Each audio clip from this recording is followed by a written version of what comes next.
Hello there and welcome to Science for Sleep, where the universe is allowed to be interesting without being in any particular hurry about it.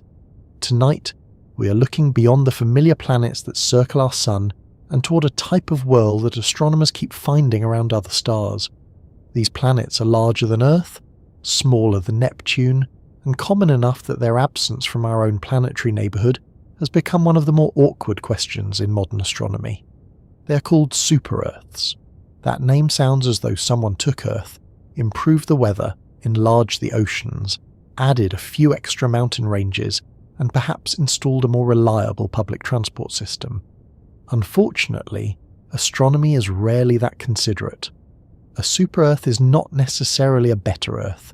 It may not be green, comfortable, rocky, or even remotely suitable for a quiet afternoon outdoors. It may be a scorched ball of lava, a dense world under crushing gravity, a planet covered by a deep global ocean, or a small gas-rich planet with no solid surface that anyone could sensibly stand on. The name mainly tells us that the planet sits in a broad size or mass range above Earth and below the ice giants Uranus and Neptune. It is a practical label, not a promise. NASA describes super-Earths as planets more massive than Earth, but lighter than Neptune and Uranus, with possible compositions that include rock, gas, water, or mixtures of all three. They belong to a family of worlds that has no clear equivalent among the 8 planets orbiting our Sun. That is the mystery we're settling into tonight. Why do these medium-sized planets appear so often in the systems we have discovered, while our solar system seems to have skipped the entire category? Before we begin, where are you listening from tonight? Perhaps you're in a large city where only the brightest stars make it through the streetlights. Perhaps you're somewhere quiet enough to see the Milky Way. Maybe you're already in bed, with the room dark and your phone resting at a questionable angle above your face. And since we're talking about distant worlds, here is another question to consider. If you could visit one planet beyond our solar system, would you choose a world that looked comfortably familiar, or would you rather see something completely strange? There is no need to decide quickly. Interstellar travel is not currently taking bookings, and the luggage allowance would probably be unreasonable. If you find these slow journeys through science soothing, you can like the video and subscribe to the channel. It helps this quiet corner of the internet reach other people who enjoy learning about planets, stars, and the occasional scientific puzzle, while gradually becoming less concerned about staying awake. You can also leave a comment telling us where you are listening from. It is always pleasant to imagine people in different places sharing the same subject at roughly the same moment, even if their clocks disagree about what that moment should be called. Now, make yourself comfortable. Let the day become less important for a while, and consider the small group of planets we know best. Close to the Sun we have Mercury, Venus, Earth and Mars. They are the rocky planets. Mercury is small, airless and heavily cratered. Venus is almost the same size as Earth, but covered by a thick atmosphere, and hot enough at the surface to make lead melt. Earth has oceans, moving continents, weather, life, and an impressive ability to fill kitchen drawers with cables that belong to devices no one remembers owning. Mars is smaller, colder, and marked by volcanoes, canyons, dust, and evidence of a wetter past. Beyond Mars lies the asteroid belt, then Jupiter and Saturn, the gas giants. Farther out are Uranus and Neptune, often called ice giants because their interiors contain larger proportions of substances such as water, ammonia and methane than Jupiter and Saturn do. The sizes of these planets do not form a smooth staircase. Earth is the largest rocky planet. Neptune, the smallest of the outer giants, is almost 4 times Earth's diameter and more than 17 times its mass. Between them is a very noticeable gap. There is no planet twice Earth's diameter. There is no planet 5 times Earth's mass. There is no close orbiting chain of worlds packed between Mercury and the Sun. There is no compact group of planets completing their years in a few days or weeks. our inner system contains 4 relatively small rocky planets, followed by a wide region, followed by giant planets. For a long time, this arrangement did not seem unusual. It was the only planetary system we knew. Textbooks could present it as though nature had followed a sensible plan. Small rocky planets near the star, large gaseous planets farther away, and a collection of leftover material at the edges. It looked organised. It looked almost instructional. Then astronomers began finding planets around other stars. The first discoveries were difficult, surprising, and often enormous. Planets are faint and stars are bright. Trying to see a planet beside its star can be like trying to notice a small moth flying beside a lighthouse from many kilometers away. Early searches therefore found worlds that produced large, obvious signals, massive planets tugging strongly on their stars, or large planets crossing in front of them and blocking a measurable amount of light. Many of the first known exoplanets were hot Jupiters, giant planets orbiting extremely close to their stars. They were already a warning that the solar system was not a universal template. A Jupiter-like planet was apparently capable of circling its star in only a few days. This meant either that giant planets could form in places where many theories had not expected them, or that planets could move far from the locations where they formed. Then instruments improved. Surveys became larger. Space telescopes watched thousands, and later hundreds of thousands, of stars. Kepler in particular was designed to detect the tiny dimming caused when a planet passes across the face of its star. These events are called transits. A single transit is not enough to establish much, but repeated dips at regular intervals can reveal a planet's orbital period and approximate size. As the results accumulated, astronomers discovered that many planetary systems were not arranged like ours. They found stars with several planets orbiting closer than Mercury orbits the Sun. They found worlds larger than Earth, but smaller than Neptune. They found compact systems in which multiple planets completed their orbits in less time than Earth takes to get through a single season. Super-Earths and their slightly puffier relatives, often called sub-Neptunes or mini-Neptunes, emerged as 2 of the most common types of planet found by modern surveys, despite neither type having an obvious representative in our solar system. NASA describes them as among the common planetary classes revealed by exoplanet research, and emphasizes that both are unfamiliar precisely because our own system contains nothing quite like them. The word everywhere in tonight's title needs a little care.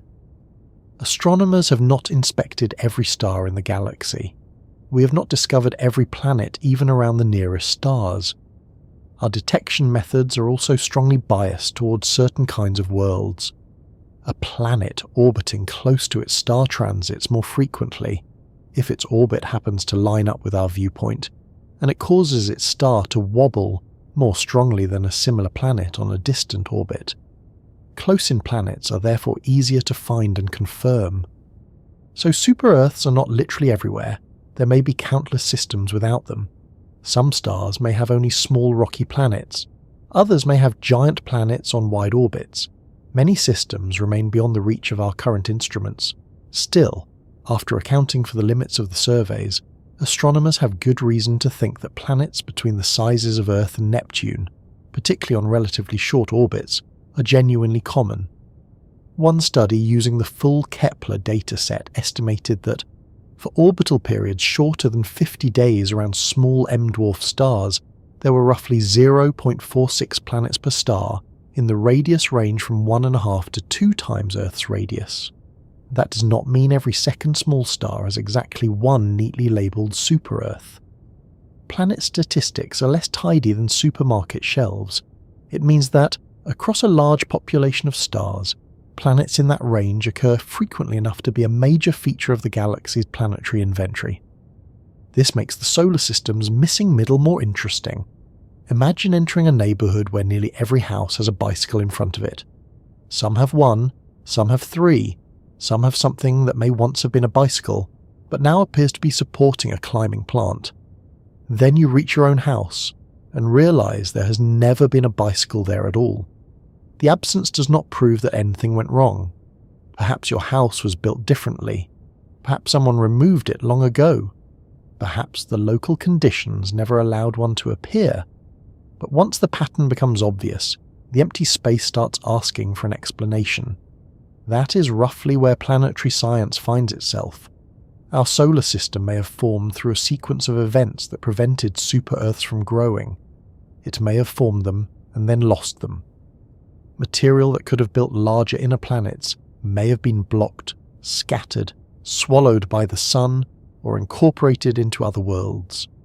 Jupiter may have played an important role by forming early and changing the movement of gas, dust, pebbles, and young planetary bodies. Saturn may have altered Jupiter's movement. The young solar system may have passed through periods of migration and instability that left behind a configuration unlike most of the compact systems now known around other stars. There is no single confirmed answer. Several models can reproduce parts of what we observe, and each depends on events that happened more than 4.5 billion years ago in a disk of gas and dust that no longer exists. Planet formation leaves evidence, but it does not leave security camera footage. Researchers reconstruct the past using planetary masses, orbital shapes, meteorites, asteroid compositions, computer simulations, observations of young stars, and comparisons with exoplanet systems. It is a little like arriving in a kitchen long after dinner and trying to determine the recipe by examining the dirty dishes, a few crumbs, the temperature of the oven, and one person's confident but unreliable claim that there was definitely no garlic. One influential line of research suggests that close-in super-Earth systems require a great deal of solid material to move inward. This may happen as small pebbles drift through the planet-forming disk, or as growing planetary embryos migrate toward the star. Reviews of planet formation models emphasize that radial movement, migration, and later orbital instability are central to explaining both compact super-Earth systems and the very different structure of our solar system. In many young systems, several growing planets may move inward through the gas disk. Their orbits can become linked in resonant chains, meaning their orbital periods settle into simple numerical relationships. One planet might orbit 3 times for every 2 orbits of another. These arrangements can remain stable while the gas is present. When the gas disappears, the system may become unstable. Planets can collide, merge, shift into new orbits, or be ejected. The result can be a group of super-Earths or sub-Neptunes packed close to the star. Our system did not end that way. Mercury takes 88 days to orbit the Sun, and there is no planet inside its orbit. By exoplanet standards, that inner region is surprisingly empty. Many known compact systems could fit several planets into the space between the Sun and Mercury's path. Their planets may not be comfortable places, but they are efficient with orbital real estate. This difference raises several possibilities. Perhaps the disk around the young Sun contained less material in its innermost region than many other disks. Perhaps the material existed but was removed. Perhaps Jupiter's core formed early enough to interrupt the inward drift of pebbles, cutting off the supply that might otherwise have built one or more super-Earths. A major review comparing solar system formation with exoplanet systems argues that the early formation of Jupiter's core may have blocked inward drifting material and limited the growth of the terrestrial planets.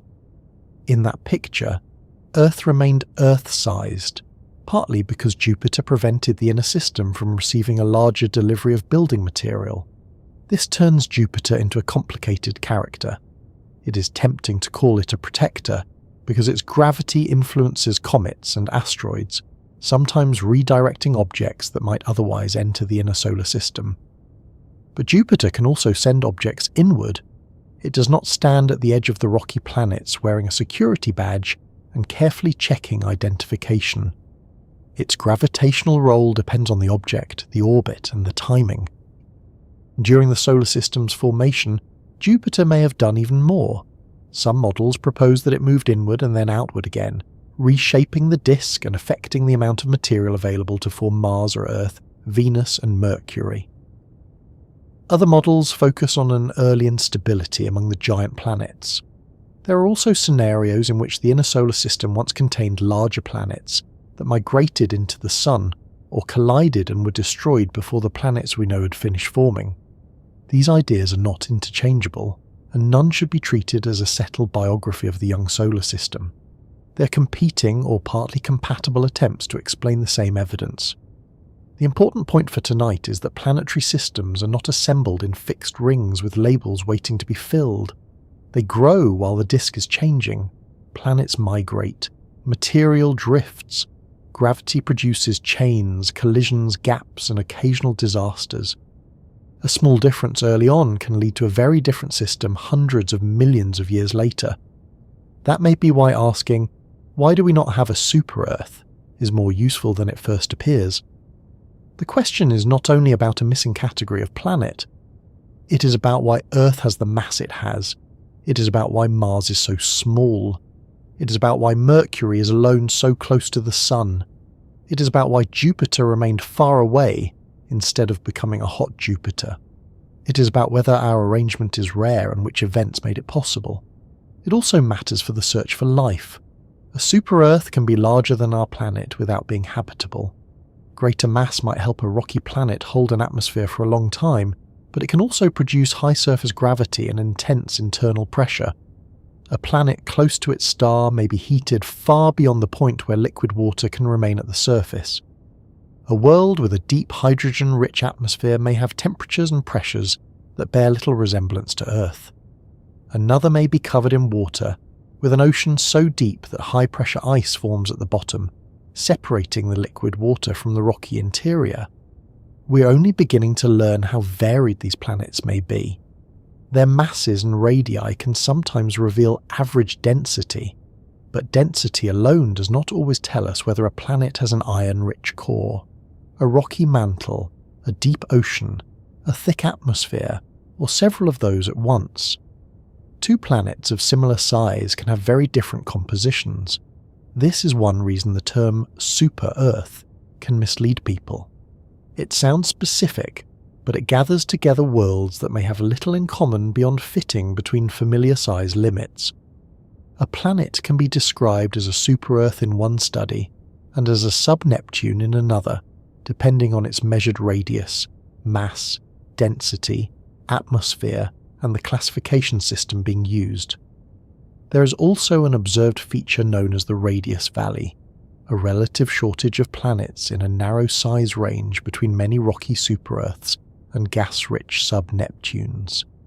One explanation is that some young planets begin with thick atmospheres, then lose much of that gas because of radiation from their stars or heat left from formation. The smaller survivors become exposed rocky worlds, while larger planets retain more of their envelopes.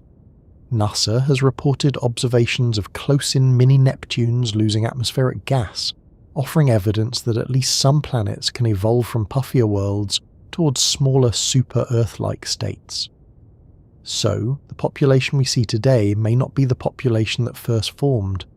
Planets change, atmospheres escape, orbits shift, worlds collide. A neat chart showing planet sizes is actually the final frame of a very long process. Our solar system has experienced its own changes, of course. The Moon likely formed after a major collision involving the young Earth. Uranus rotates on its side, probably because of violent events early in its history. Neptune may have migrated outward. The giant planets disturbed smaller bodies and helped structure the asteroid belt and Kuiper belt. The present arrangement is not a pristine model placed gently into position. It is what remained after a busy youth. The surprise is not that our system has a history. Every planetary system does. The surprise is that so many other histories appear to produce planets in a size range that ours lacks. It is possible that a distant super-Earth still belongs to the solar system. The proposed planet 9, if it exists, could have several times Earth's mass and orbit far beyond Neptune. NASA notes that such a planet would help fill the gap between Earth and the ice giants, although Planet 9 remains hypothetical and has not been directly detected. Even if a distant planet is eventually found, however, it would not make our system resemble the compact super-Earth systems discovered by Kepler. A remote, cold world taking thousands of years to circle the Sun is very different from several planets orbiting close to their star in days or weeks. It would add a missing size, but not the common architecture that makes the mystery so striking. For now, the known solar system contains no confirmed super-Earth. It gives us 4 rocky planets, 4 giants, and a great deal of smaller material. Around other stars, we often find the category that sits between those groups. The contrast may be telling us that the path leading to Earth was not the standard path. That does not automatically make our system unique, and it certainly does not prove that systems with super-Earths cannot support life. It simply reminds us that the first planetary system humans discovered may not be the best example of what planets usually do. For centuries, people looked at the solar system and tried to understand why it had this structure. Now we can compare it with thousands of other systems. The question has changed. We're no longer asking only how our planets formed. We're asking why they formed differently. And before we can follow the movement of dust, pebbles, young planets, Jupiter, and the rest of the early solar system, we need to settle one deceptively simple matter. When astronomers call a planet a super-Earth, what exactly are they describing? The answer is less tidy than the name suggests.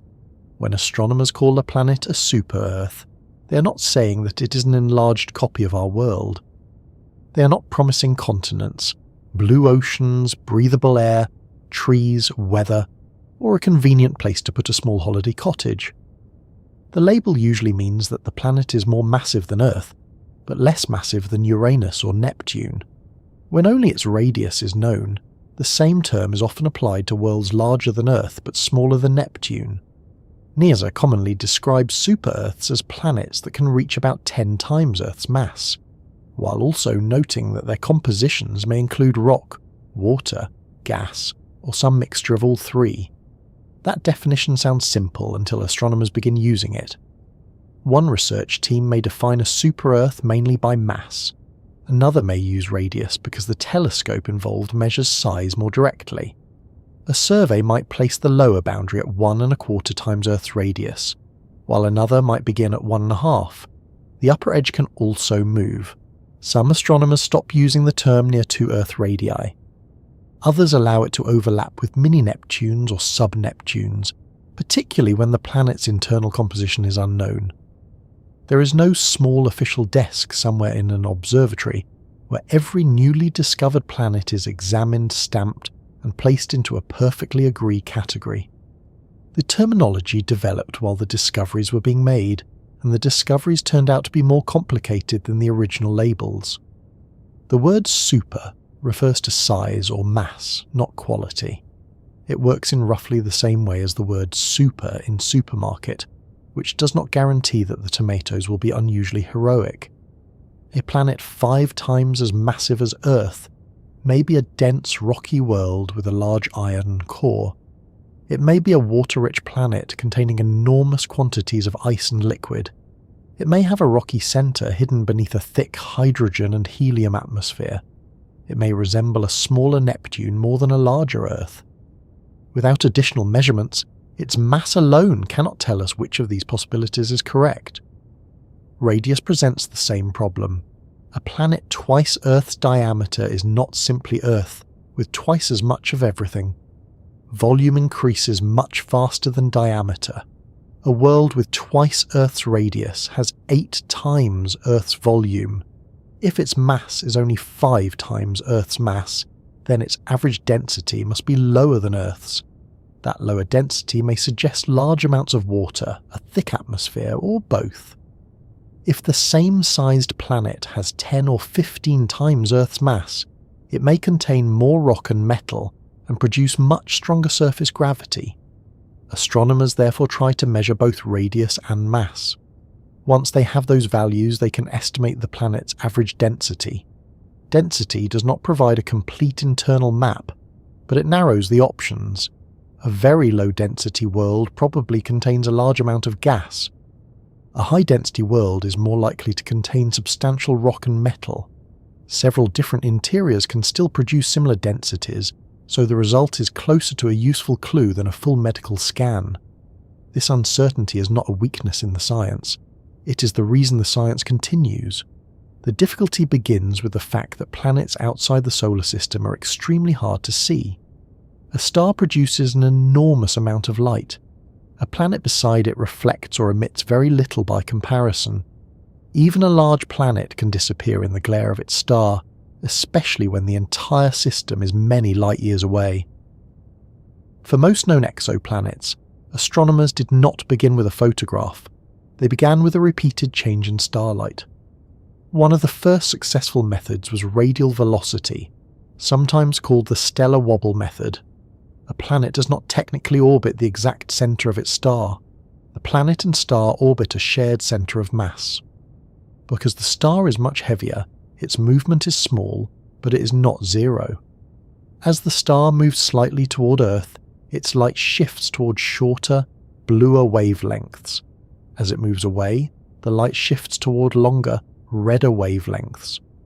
Astronomers measure this repeating Doppler shift with precise spectrographs. The pattern can reveal the planet's orbital period and provide an estimate of its minimum mass. NASA describes radial velocity as a way of detecting the motion produced when an orbiting planet gravitationally pulls its star back and forth. In the early years of exoplanet hunting, this method naturally favoured large planets orbiting close to their stars. A heavy planet produces a stronger gravitational pull. A short orbit repeats quickly, giving astronomers several cycles to measure. A small planet in a wide orbit produces a weaker signal and may take years to complete a single journey around its star. This was one reason the first exoplanet discoveries made the galaxy look crowded with enormous worlds. In 1995, the discovery of 51 Pegasi b showed that a giant planet could orbit a Sun-like star in just over 4 days. It belonged to a class that became known as hot Jupiters. Nothing like it exists in the solar system. Jupiter takes nearly 12 years to complete an orbit and remains far from the Sun. A Jupiter-mass planet almost touching its star was not what many astronomers had expected to find. The result was not evidence that most planets were hot Jupiters. It was evidence that hot Jupiters were relatively easy for the instruments of the time to detect. The first fish pulled from a pond may be the one most likely to bite the hook, not the most common fish in the water. As spectrographs became more precise and astronomers collected longer sets of observations, smaller signals began to appear. In 2005, researchers reported a low-mass planet orbiting the nearby red dwarf GJ876. The planet, now known as GJ876d, completed an orbit in less than 2 Earth days. The original analysis gave it a minimum mass of about 5.9 Earth masses and a likely mass of roughly 7.5 Earth masses under the team's preferred orbital model. It was far lighter than the giant exoplanets that had dominated earlier discoveries and became one of the important early examples of what astronomers would call a super-Earth. It was not an Earth twin. It orbited extremely close to its star and was likely exposed to intense heat. More importantly, radial velocity did not provide its radius, because the planet did not pass across the face of its star from our point of view.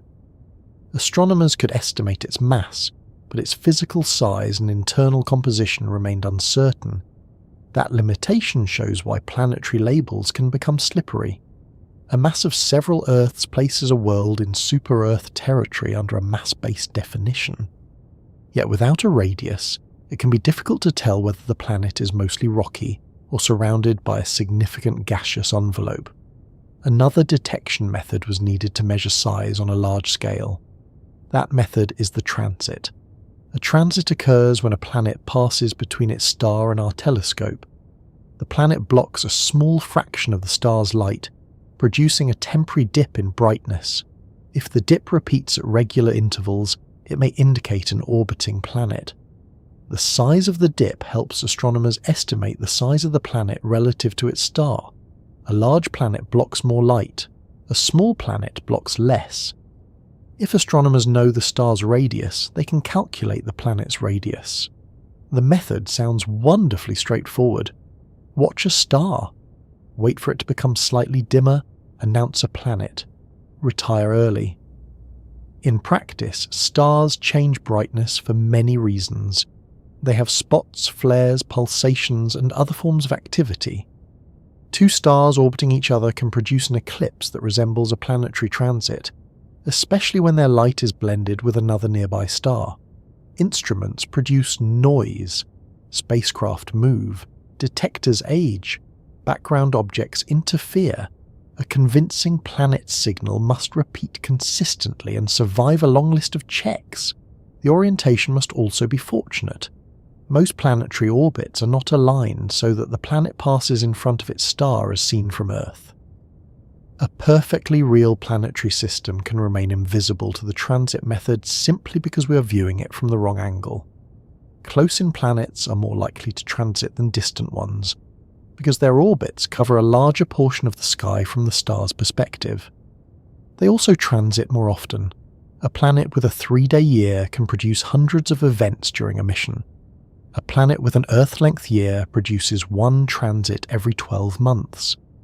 A telescope must observe at least several of those events before the pattern becomes persuasive.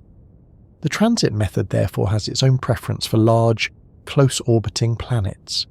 It does not give astronomers an unbiased list of everything that exists. It gives them a list shaped by orbital alignment, planetary size, orbital period, stellar brightness, observation time, and the sensitivity of the instrument. Even so, transit surveys change the subject completely. The French-led Corot space mission produced one of the major early steps. In 2009, researchers reported Corot 7b, a planet with a radius of about 1.68 times Earth's and an orbital period of only 0.85 days. It was described as the first super-Earth with a measured radius. Its transit blocked only a tiny fraction of the star's light, showing that space telescopes could detect planets much smaller than the hot Jupiters that had been easiest to find. Corot 7b was not a mild place. It orbited so close to its star that its surface was expected to be extremely hot. Later efforts to measure its mass were difficult because the host star itself was active, creating signals that could be confused with the gravitational pull of the planet. Published mass estimates varied, which demonstrated another recurring difficulty in super-Earth research. Small planets produce small stellar wobbles, and stars are not always cooperative enough to remain perfectly still while astronomers measure them. The planet was important not because it looked like Earth, but because both a small radius and a planetary mass could be studied. Astronomers were beginning to move beyond simply finding planets. They could start asking what those planets might be made of. Then Kepler arrived. NASA launched the Kepler Space Telescope in March 2009. Its main task was to stare continuously at a large field containing roughly 150,000 stars and measure their brightness with extraordinary precision. Kepler was not designed to chase one planet at a time. It was built to conduct a census. For years, the telescope watched the same stars and waited for repeated dips. This approach allowed it to find planets with a wide range of sizes and orbital periods, including systems containing several transiting worlds. By the time the spacecraft was retired in 2018, Kepler had produced more than 2,600 confirmed exoplanet discoveries and a much larger collection of candidates and signals for continued analysis. Kepler's greatest contribution was not any single planet, it was the population. Before Kepler, astronomers knew that exoplanets existed, but the available sample was heavily weighted toward large worlds. Kepler watched enough stars with enough precision to reveal that small planets were not rare exceptions hiding among giants. The change became obvious very quickly. In an analysis of the mission's first 4 months of data, published in 2011, the Kepler team reported 1,235 planetary candidates. Using the size categories adopted in that study, 68 were approximately Earth-sized, 288 were classed as super-Earth-sized, and 662 were classed as Neptune-sized. More than 74% of the candidates were smaller than Neptune. The number of candidates rose toward planets 2 to 3 times Earth's radius, and then declined for larger sizes. Those early candidates were not all confirmed planets, and later measurements changed the estimated sizes of some of them. The stars themselves had to be characterized more accurately. False positives had to be removed. Detection biases had to be calculated. Even so, the broad result remained. The space between Earth and Neptune was not empty. It was crowded. This is where the statement that super-Earths are everywhere begins to make sense. Astronomers do not mean that every star has one. They mean that after surveying large numbers of stars and correcting for planets the telescope could not have detected, worlds in the Earth to Neptune size range appear with high frequency. The corrections are essential. Suppose Kepler watches 100 stars and detects 10 transiting super-Earths. It would be wrong to conclude immediately that 10% of stars have such planets. Only a small fraction of planetary systems are aligned to produce transits from Earth. Some planets transit but create signals too weak for the detection software. Some orbit slowly and do not transit enough times during the observing period. Some stars are noisier than others. Some candidates are actually eclipsing stars or other false positives. Researchers estimate how often their pipelines would detect artificial planet signals inserted into real data. They calculate the probability that a planet with a given orbit would transit. They model the stars that were observed and the candidates that were missed. From this, they attempt to reconstruct the hidden population. The procedure is a little like estimating how many nocturnal animals live in a forest by placing cameras along several paths. The photographs are useful, but first you must know which animals use the paths, which ones avoid the cameras, how often the cameras fail, and whether the suspicious shape in photograph number 47 is an animal or a shrub behaving mysteriously. Different surveys and statistical methods produce somewhat different rates. The exact number depends on the type of star, the planet size range, and the allowed orbital periods. The general conclusion, however, has appeared repeatedly. Planets a little larger than Earth and smaller than Neptune are common, especially in short-period orbits. A study of the full Kepler data set around small M-dwarf stars estimated about 0.46 super-Earths per star for planets between 1.5 and 2 Earth radii with orbital periods shorter than 50 days. Across the broader range of 1 to 4 Earth radii and periods shorter than 200 days, the estimate rose to about 2.5 planets per M-dwarf. That figure includes Earth-sized planets and sub-Neptunes, as well as the narrower super-Earth category, but it demonstrates how densely populated this overall size range appears to be. Studies of Sun-like stars also found that the radius distribution contained large numbers of planets between Earth and Neptune. One analysis of more than 76,000 Kepler target stars estimated an average of roughly 0.46 planets per star between 1 and 4 Earth radii on orbits of 20 to 200 days, with the distribution peaking around 2 to 2.8 Earth radii. Including closer planets increased the estimated occurrence. These results do not mean the galaxy manufactures one standard model of super-Earth and places it around nearly every star. They mean that when planets are sorted by size, there is a large population occupying a region absent from our own solar system. Further analysis revealed that even this population was divided. In 2017, the California Kepler survey used improved measurements of more than 2,000 Kepler planets and found a relative shortage between about 1.5 and 2 Earth radii. Smaller close-orbiting planets tended to gather below roughly 1.5 Earth radii, while another population appeared around 2 to 3 Earth radii. The gap became known as the radius gap or radius valley. This was a major clue. The smaller group is generally associated with rocky planets. The larger group is more likely to include rocky cores surrounded by layers of lower density gas. A surprisingly modest amount of hydrogen and helium can increase a planet's measured radius substantially. A rocky core only somewhat more massive than Earth can therefore appear much larger if it retains a gaseous envelope. The distinction also suggests that super-Earths and sub-Neptunes may be connected by evolution. Some planets may begin with gas envelopes and keep them. Others may lose their gas through intense radiation from their stars or through heat left from their formation.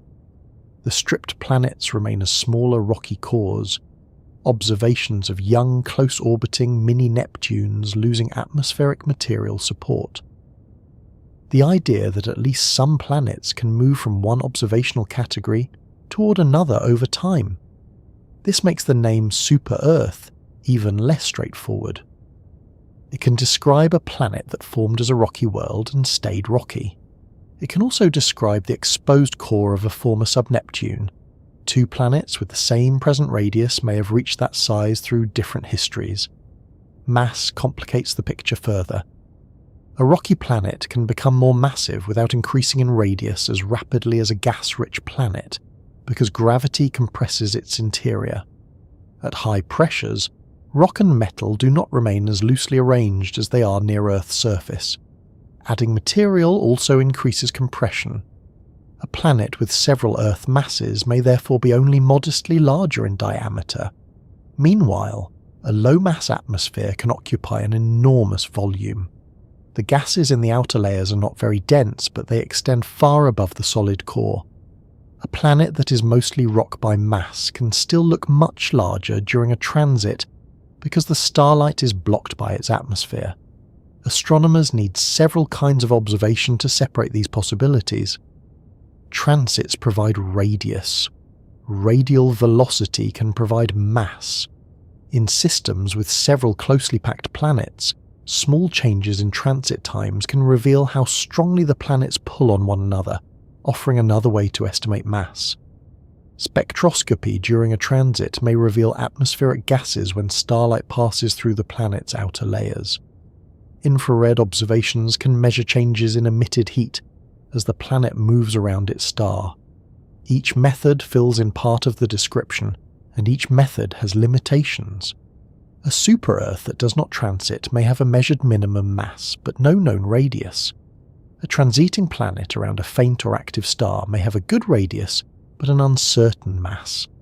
Clouds can hide atmospheric features. Stellar activity can imitate or distort signals. A planet may receive the same amount of energy as Earth, while having a completely different atmosphere and surface pressure. The phrase, potentially habitable super-Earth, must therefore be handled carefully. Being in a star's habitable zone only means that the planet is at a distance where liquid surface water might be possible under suitable atmospheric conditions. It does not confirm water, an atmosphere, a rocky surface, or life. A planet can occupy the correct orbit and still be dry, airless, frozen, or covered by an atmosphere thick enough to produce extreme temperatures. Size is not destiny. Even the word rocky can hide considerable variety.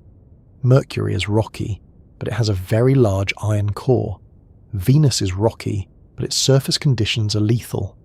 Earth is rocky and covered in oceans. Mars is rocky, cold, and thinly aired. All four belong to the same broad physical class, yet no sensible traveller would pack for them in the same way. Super-Earths probably show at least as much diversity. Some orbit red dwarfs and complete a year in only a few days. Some travel through habitable zones. Some are heated enough to maintain molten surfaces. Some may have permanent day and night sides because their rotation has become synchronized with their orbit.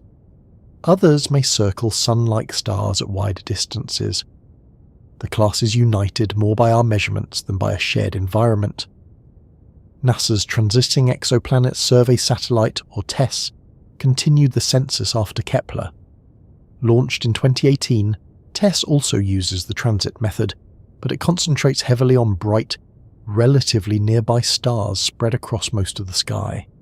These targets are often better suited to follow-up observations than many of Kepler's more distant stars. TESS identifies candidates, then ground-based telescopes and space observatories help determine whether the signals are planets, and what those planets may be like. Kepler answered an important statistical question: how common are different kinds of planets?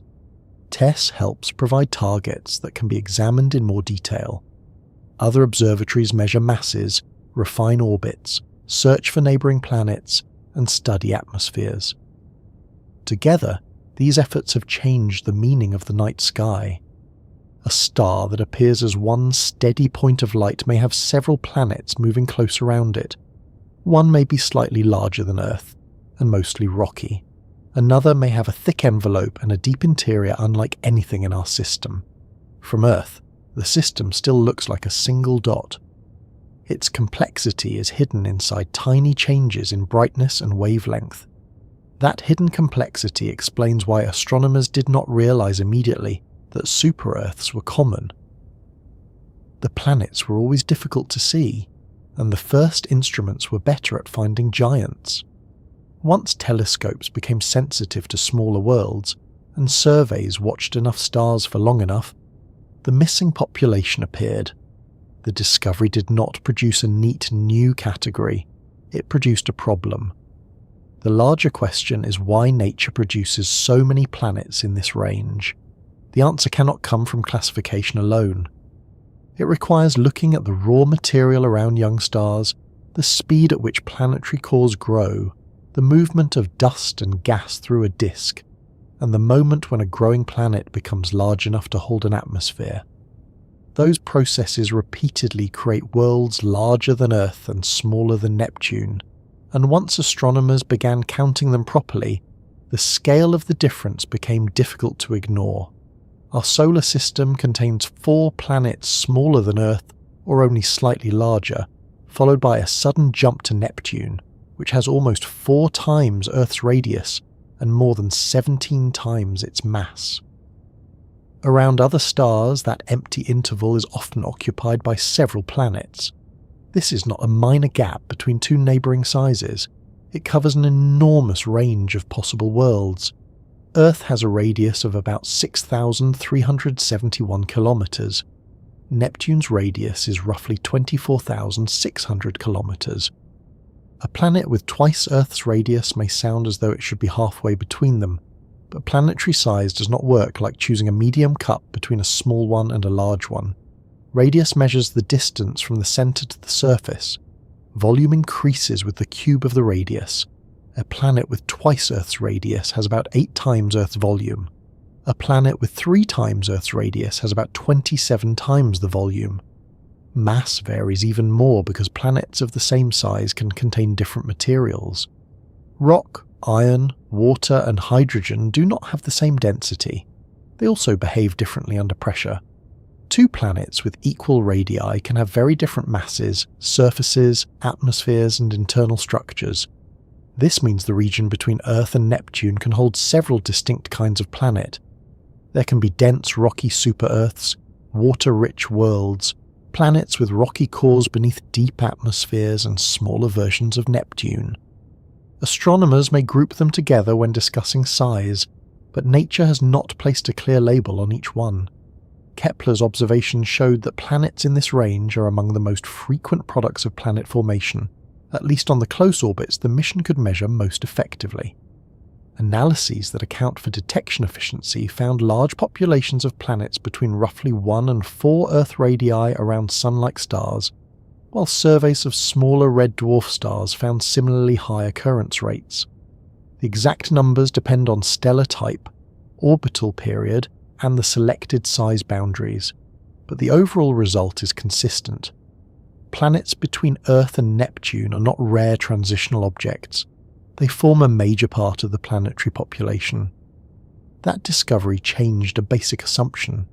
Before exoplanet surveys, it was easy to imagine that planets naturally fell into the same groups seen around the Sun, small rocky worlds formed in the warm inner system.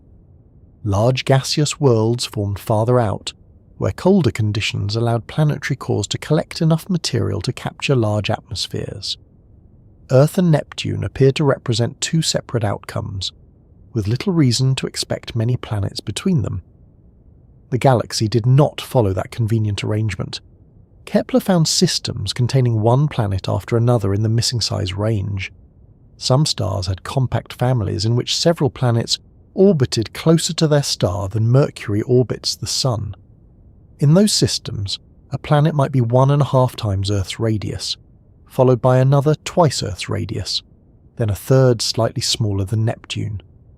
Their orbital periods could be measured in days rather than months or years. One useful example is the Kepler-20 system. Several of its known planets orbit within the distance separating Mercury from the Sun. Kepler-20b has a radius of about 1.9 times Earth's radius and a mass close to 10 Earth masses. Measurements suggest that it is unusually dense and may have a mainly rocky composition, despite being larger than the radius at which many planets begin to show evidence of thick volatile layers. It is a reminder that statistical boundaries describe populations, not strict rules for every individual world. Another system may contain planets of nearly the same size with much lower densities. Those worlds need only a modest amount of hydrogen and helium to appear significantly larger during a transit. Gas occupies a great deal of space without adding a comparable amount of mass. A planet can therefore be mostly rock by mass, while its measured radius is strongly affected by a light outer atmosphere. Consider a rocky core several times more massive than Earth. If it has almost no atmosphere, its radius may remain below 1.5 Earth radii because gravity compresses the rock and metal inside it. Give that same core an atmosphere containing only a few % of the planet's total mass, and the planet's apparent radius can increase dramatically. The atmosphere is not massive compared with the interior, but it extends high above it. This creates an odd situation. A relatively small difference in atmospheric mass can separate two planets that look very different to a transit telescope. One appears as a compact super-Earth, the other appears as a larger sub-Neptune. Deep inside, they may contain similar rocky cores. For a while, Kepler's planet-size distribution seemed to form a broad rise through this region. Improved measurements later revealed more structure. The California Kepler survey combined Kepler observations with detailed measurements of the host stars. Planetary radii depend directly on stellar radii, so better information about the stars produce better information about their planets. The survey examined more than 2,000 Kepler planets and found a deficit between about 1.5 and 2 Earth radii. Planets smaller than this gap formed one group, while planets around 2 to 3 Earth radii formed another. The shortage between them became known as the radius gap or radius valley. After correcting for detection effects, the two groups appeared with roughly similar intrinsic frequencies. The word valley is useful because the region is not completely empty. Astronomers do find planets inside it. Kepler-20b is one example near or beyond the boundary, depending on how the category is defined. The important feature is that planets occur less frequently there than immediately below or above it. Imagine arranging thousands of planets in containers according to radius. The first container begins filling with worlds close to Earth's size. The numbers remain high as the radii increase. Near 1.5 to 2 Earth radii, the supply becomes thinner. Beyond the dip, another large group appears around 2 to 3 Earth radii. The result looks less like one continuous family and more like two related populations. The smaller population is often described as rocky super-Earths. These planets are usually close enough in size to Earth that iron and silicate rock can account for much of their mass and radius. The larger population is often called sub-Neptunes or mini-Neptunes. They generally require lower density material, such as hydrogen, helium, water, or other volatile substances, to explain their measured sizes. Earlier work using planets with both mass and radius measurements had already suggested a transition near 1.6 Earth radii. Statistical analysis found that most planets at or above that size could not be explained as simple mixtures of iron and silicate alone. Larger planets were increasingly likely to contain substantial volatile layers. This does not mean every planet below 1.6 Earth radii is an Earth-like rocky world, or that every planet above it is a small Neptune. Composition depends on mass, temperature, atmospheric history, and the materials available during formation. A water-rich planet can have a lower density without possessing a hydrogen-dominated atmosphere. An iron-rich planet can remain rocky at a larger radius than expected. Measurement uncertainties can also move a planet from one side of the boundary to the other. Still, when thousands of worlds are considered together, the pattern is strong. something prevents large numbers of close-orbiting planets from remaining at intermediate sizes. The most widely studied explanations involve atmospheric loss. Young stars are active. They emit strong X-rays and ultraviolet radiation, particularly during the first part of their lives. A planet orbiting nearby receives a heavy dose of this high-energy radiation. The upper atmosphere heats, expands, and may escape into space. The effect is strongest for planets with weak gravity, close orbits, and extended atmospheres. A massive planetary core can hold gas more effectively than a smaller one. A distant planet receives less radiation than a nearby planet. A compact atmosphere is harder to remove than one that's already swollen by heat. Suppose two young planets begin with similar rocky cores and hydrogen-rich envelopes. One core is large enough to retain most of its gas. The other is slightly smaller or closer to the star. Its atmosphere escapes. As the gas disappears, the planet's observed radius decreases until the remaining rocky core is exposed. The two worlds may have begun with only moderate differences. After atmospheric loss, one remains a sub-Neptune while the other becomes a bare super-Earth. Photoevaporation models predicted a valley of this kind before the feature was clearly measured. These models show that atmospheric erosion does not reduce every planet smoothly to an intermediate size. Instead, planets tend to separate into two outcomes. A thick atmosphere may survive because the core's gravity can hold it. A thin atmosphere may be removed completely. Planets that lose their gas shrink toward the size of their rocky cores. Planets that retain several % of their mass in gas remain much larger. The intermediate stage does not necessarily last long enough to produce a large permanent population. One model found that atmospheric erosion could gather planets near two broad peaks, with bare rocky cores around 1.3 Earth radii and gas-bearing planets around 2.6 Earth radii. In this explanation, much of the sculpting occurs during the first 100 million years, when stars produce especially strong high-energy radiation. There is another leading explanation called core-powered mass loss. It does not rely mainly on X-rays and ultraviolet radiation from the star. Instead, it uses heat stored inside the young planet. Planets are hot when they form. Material collides, compresses, melts, and releases gravitational energy. A rocky core surrounded by an atmosphere cools over time. Heat moving outward can push the atmosphere away, especially if the gas is only weakly held. In this model, the planet itself supplies much of the energy needed to remove its envelope. Small cores may lose their gas. Larger cores retain it. Calculations show that core-powered mass loss can also reproduce the location, shape, and slope of the observed radius valley without requiring photoevaporation to do all of the work. The two mechanisms are not mutually exclusive. A young planet can be heated by its interior while also being exposed to energetic radiation from its star. Both processes may contribute, with their relative importance varying between planets. Distinguishing them requires more than noticing the gap. Astronomers study how the valley changes with orbital period, stellar mass, age, and the amount of energy planets receive. Photoevaporation and core-powered mass loss can make different predictions about these relationships, although the predictions overlap in several areas. Improved stellar measurements have shown that the valley is not a fixed horizontal line at one radius.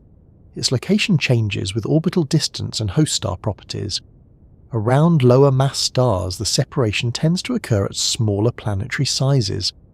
This may partly reflect the formation of smaller planetary cores around smaller stars, as well as differences in their radiation histories. The valley also changes across orbital periods. Very close to a star, small rocky super-Earths are common because atmospheric loss is efficient. At somewhat longer periods, more planets retain gaseous envelopes, and sub-Neptunes become more prominent. Analyses of the full Kepler dataset indicate that the familiar two-peak distribution is strongest over a limited range of close orbital periods rather than remaining identical at every distance. This helps explain why the planets found by Kepler are not simply a set of worlds that formed with their present sizes. Their current radii contain a record of both formation and later evolution. The initial core matters. The amount of gas collected from the surrounding disk matters. The time at which the disk disperses matters. The planet's orbit matters. The star's early activity matters. The internal heat of the planet matters. A small change in any one of these can determine whether the final world appears below or above the radius valley. The most common planets in the galaxy may therefore be common, not because nature repeatedly builds one standard object, but because several ordinary processes repeatedly lead into the same general size range. Rocky cores commonly grow beyond Earth's mass. Before the gas disk disappears, many of them acquire atmospheres. Some retain those atmospheres and become sub-Neptunes. Others lose them and become super-Earths. Collisions can add mass or remove gas. Migration can place planets on close orbits where atmospheric escape becomes stronger. Different histories produce a large collection of worlds between the sizes represented in our solar system. Neptune itself sits far above most of this population. It has a large envelope and a mass exceeding 17 Earths. Many sub-Neptunes are considerably smaller, perhaps containing only a few Earth masses of rock beneath a relatively light atmosphere. They are not necessarily failed Neptunes waiting to grow. They may be a stable and extremely common outcome in their own right. Earth lies below the main sub-Neptune population. Its atmosphere contributes almost nothing to its overall radius. Removing Earth's air would make very little difference to the planet's measured size. The same is not true for a world with a hydrogen and helium envelope representing 1 or 2% of its mass. Remove that gas and the planet can shrink significantly. This distinction helps clarify why the gap in our solar system is mysterious. We're not merely missing a planet with a radius halfway between Earth and Neptune. We are missing both of the closely related populations that dominate many compact systems. There is no known rocky planet with several times Earth's mass. There is no nearby sub-Neptune with a rocky core and a thick hydrogen-rich envelope. Uranus and Neptune are much larger and farther from the Sun. Mercury, Venus, Earth, and Mars all remain below the common exoplanet size range. The contrast becomes even more noticeable when orbital arrangement is considered. Many super-Earths and sub-Neptunes orbit within a few tenths of the Earth-Sun distance. Some systems contain several of them. Our corresponding region contains Mercury, and then a large empty space leading inward to the Sun. Detection bias makes this comparison appear more dramatic because close orbiting planets are easier to find. A planet with a 10-day orbit produces frequent transits and a stronger radial velocity signal than the same planet on a 10-year orbit. Surveys naturally collect more compact systems. Even after researchers account for those biases, however, the underlying population remains substantial. The telescopes did not invent the super-Earths. They simply noticed the worlds our earlier methods had been least able to see. There may also be many super-Earths on wider orbits that current surveys have missed. Such planets transit less often and have a lower chance of crossing their stars from our viewpoint. Long-term radial velocity surveys can find some of them, while gravitational microlensing can detect planets at larger distances from their stars, but the census becomes less complete as orbital periods increase. The phrase, "most common worlds in the galaxy," should therefore be used with care. Astronomers have the strongest evidence for the abundance of super-Earths and sub-Neptunes on relatively short orbits. Determining the most common planet across every size and orbital distance remains difficult, because no single detection method sees the entire population equally well. Nevertheless, the central result does not depend on declaring one exact winner. Planet formation produces a great many worlds between Earth and Neptune. Our system does not contain one. There is an interesting possibility hidden inside that absence. Earth may be small not because rocky planets naturally stop growing at one Earth mass, but because something interrupted the supply of material in our inner system. Mars may be unusually small for the same reason. The missing super-Earths may be connected to the limited mass of all 4 terrestrial planets. Alternatively, The inner solar system may once have contained larger worlds. They could have moved inward and fallen into the sun. They could have collided, broken apart, or been absorbed during the violent early stages of planetary formation. The current planets would then be survivors rather than the complete original population. Jupiter may also be involved. If its core formed early, it could have disrupted the inward flow of pebbles and other solid material through the disk. The inner region would have received less material, preventing Earth and its neighbours from reaching super-Earth masses. In another set of models, Jupiter's migration altered the distribution of young planetary bodies and cleared parts of the inner system. To see how that sequence could produce several super-Earths in one system and none in another, we need to return to the period before there were any planets at all, when a young star sat inside a broad, rotating disk of gas and dust. The disk was not an accessory that appeared after the star had finished forming. It was part of the same event. Stars begin inside cold molecular clouds, where regions of gas and dust can collapse under their own gravity. As the material falls inward, even a small amount of initial rotation becomes more important. The collapsing cloud spins faster, rather like a skater drawing in their arms, although the cloud is much larger and has no interest in receiving applause. Most of the material gathers near the centre and feeds the growing star. The rest spreads into a flattened disk around it. These protoplanetary disks can extend far beyond the region where the final planets will orbit. They contain mostly hydrogen and helium gas, with a much smaller amount of solid material made from rock, metal, carbon-rich compounds, and ice. Observations of young stars show that disks are generally dominated by gas, even though the dust is easier to see at many wavelengths and supplies most of the solid ingredients from which planetary cores are made. Planetary systems are therefore a side effect of star formation, assembled from the material that did not immediately fall into the star. At first, the solid pieces are extremely small. Many are finer than household dust. They move through gas that is itself orbiting the star, and their motion is controlled by gravity, collisions, turbulence, electrical forces, and drag. None of this resembles a set of tiny planets politely circling in separate lanes. The disk is active, material falls inward, gas spreads outward in some regions, winds remove matter, temperatures change with distance and with time. The young star brightens, flares, and sends radiation into its surroundings. Within this changing environment, dust grains collide. Some collisions are too fast and cause the grains to bounce or break apart. Gentler encounters allow particles to stick, especially when their surfaces are coated with ice or contain materials that can absorb some of the impact. Small aggregates form, then larger ones. Dust becomes grains, grains become clusters, and clusters can grow into pebbles. NASA's basic description of planet formation follows this route from microscopic dust to pebbles, larger rocks, planetesimals, and eventually planets, while emphasizing that many collisions destroy material as well as building it. The process sounds simple when described in one sentence. It becomes much less simple when anyone asks how a fluffy clump of dust becomes an object several kilometers across. Small grains are strongly coupled to the gas. They move with it and meet one another at manageable speeds. Larger particles react differently.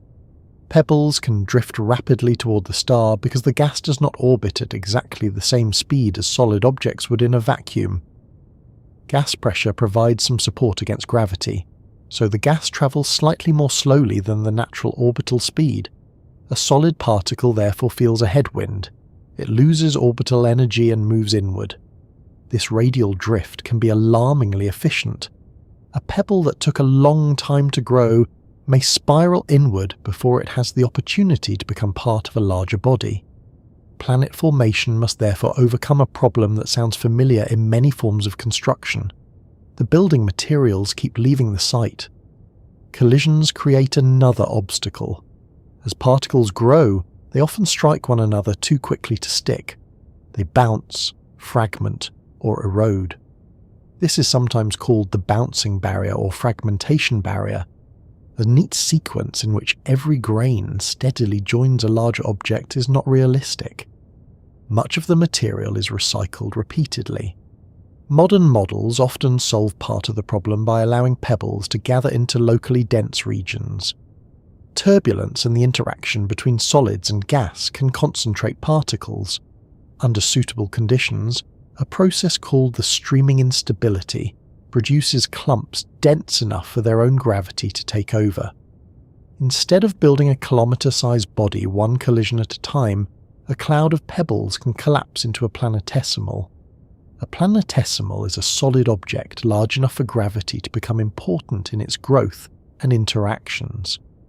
Depending on the model, newly formed planetesimals may be tens or hundreds of kilometres across, rather than beginning as tiny rocks and climbing smoothly through every possible size. Reviews of current planet formation theory identify dust growth, radial drift, the streaming instability, planetesimal formation, and later accretion as connected stages, while noting that the preferred locations and efficiencies remain active areas of research. Once planetesimals exist, gravity makes growth easier and more violent. A larger body can pull smaller objects toward it. Its effective collecting area becomes greater than its physical surface because gravity bends nearby paths inward. This is called gravitational focusing. The larger object grows faster, which strengthens its gravity and helps it grow faster again. Some bodies begin to pull ahead of the surrounding population. This stage is known as runaway growth. It does not mean that a young planet has become emotionally overwhelmed and left home. It means that differences in size become amplified. The largest planetesimals collect material more efficiently and turn into planetary embryos. Eventually, the embryos disturb one another so strongly that growth becomes more regulated.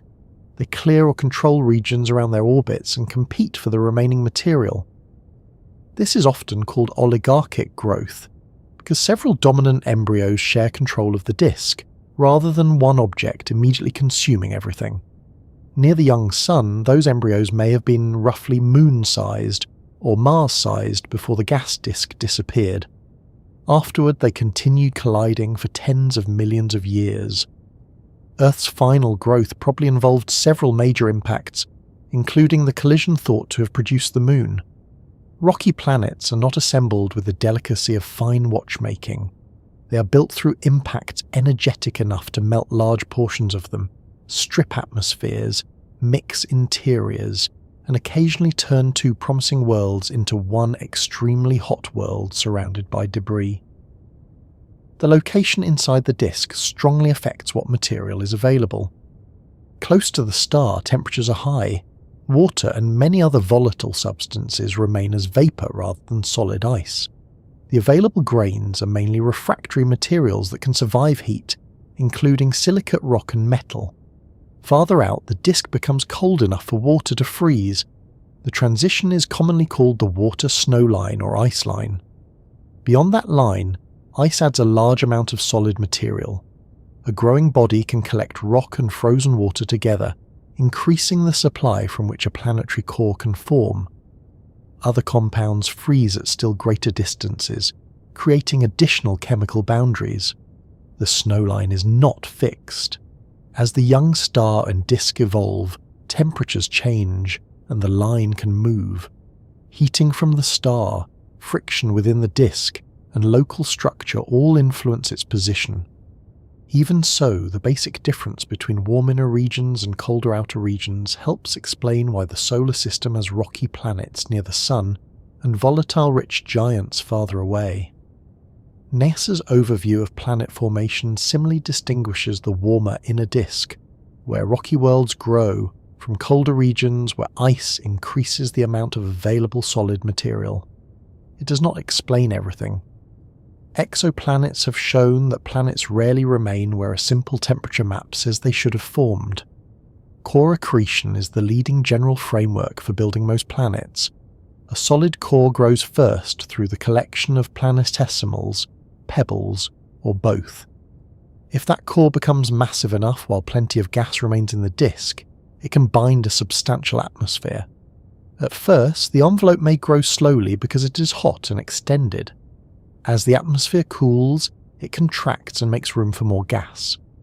If the core and envelope reach suitable conditions before the disk disappears, gas accretion can accelerate dramatically, producing a giant planet. Timing is crucial. Protoplanetary gas disks usually do not last indefinitely. Much of the gas is lost within a few million years, although rare long-lived disks are known. Giant planets must therefore form their cores quickly enough to capture gas before the supply is removed. NASA's overview notes that Jupiter and Saturn are thought to have formed rapidly, within the first roughly 10 million years, while the final assembly of rocky planets can continue for tens of millions of years. A core that grows too slowly may miss the opportunity. It can end as a super-Earth or an ice-rich planet rather than a gas giant. A core that reaches several Earth masses and captures a modest atmosphere may become a sub-Neptune. A still larger core may trigger runaway gas accretion and become something closer to Saturn or Jupiter. This helps explain why the Earth to Neptune range is so heavily populated. Growing a core of several Earth masses may be common. Capturing a small envelope may also be common. Reaching full giant planet status is harder because it requires the right mass, location, gas supply, and timing. There are two main ways for a young planetary core to collect solids after the earliest planetesimals appear. It can accrete planetesimals, meaning it gains mass by colliding with larger solid bodies. It can also accrete pebbles that drift through the disk. Pebble accretion can be extremely efficient under the right conditions. A pebble passing near an embryo feels both gravity and gas drag. Gravity pulls it toward the embryo, while drag removes enough energy to prevent it from simply flying past. The embryo can collect material from a broad region, allowing growth to proceed much faster than through occasional collisions with planetesimals alone. The rate depends on the pebble supply, the thickness and turbulence of the disk, the embryo's mass, and its distance from the star. A small embryo may capture very little. Once it becomes sufficiently massive, its reach increases and growth can accelerate. This produces an important competition between the speed of growth and the speed of movement through the disk. Pebbles themselves are moving inward, which means material from cold outer regions can be delivered toward warmer inner regions. When icy pebbles cross the snow line, their water ice can vaporize, leaving smaller rocky particles behind. This changes both the amount and composition of solid material available at different locations. A system with a strong inward flow of pebbles can feed rapidly growing inner planets. Several embryos may reach super-Earth masses before the gas disk disperses.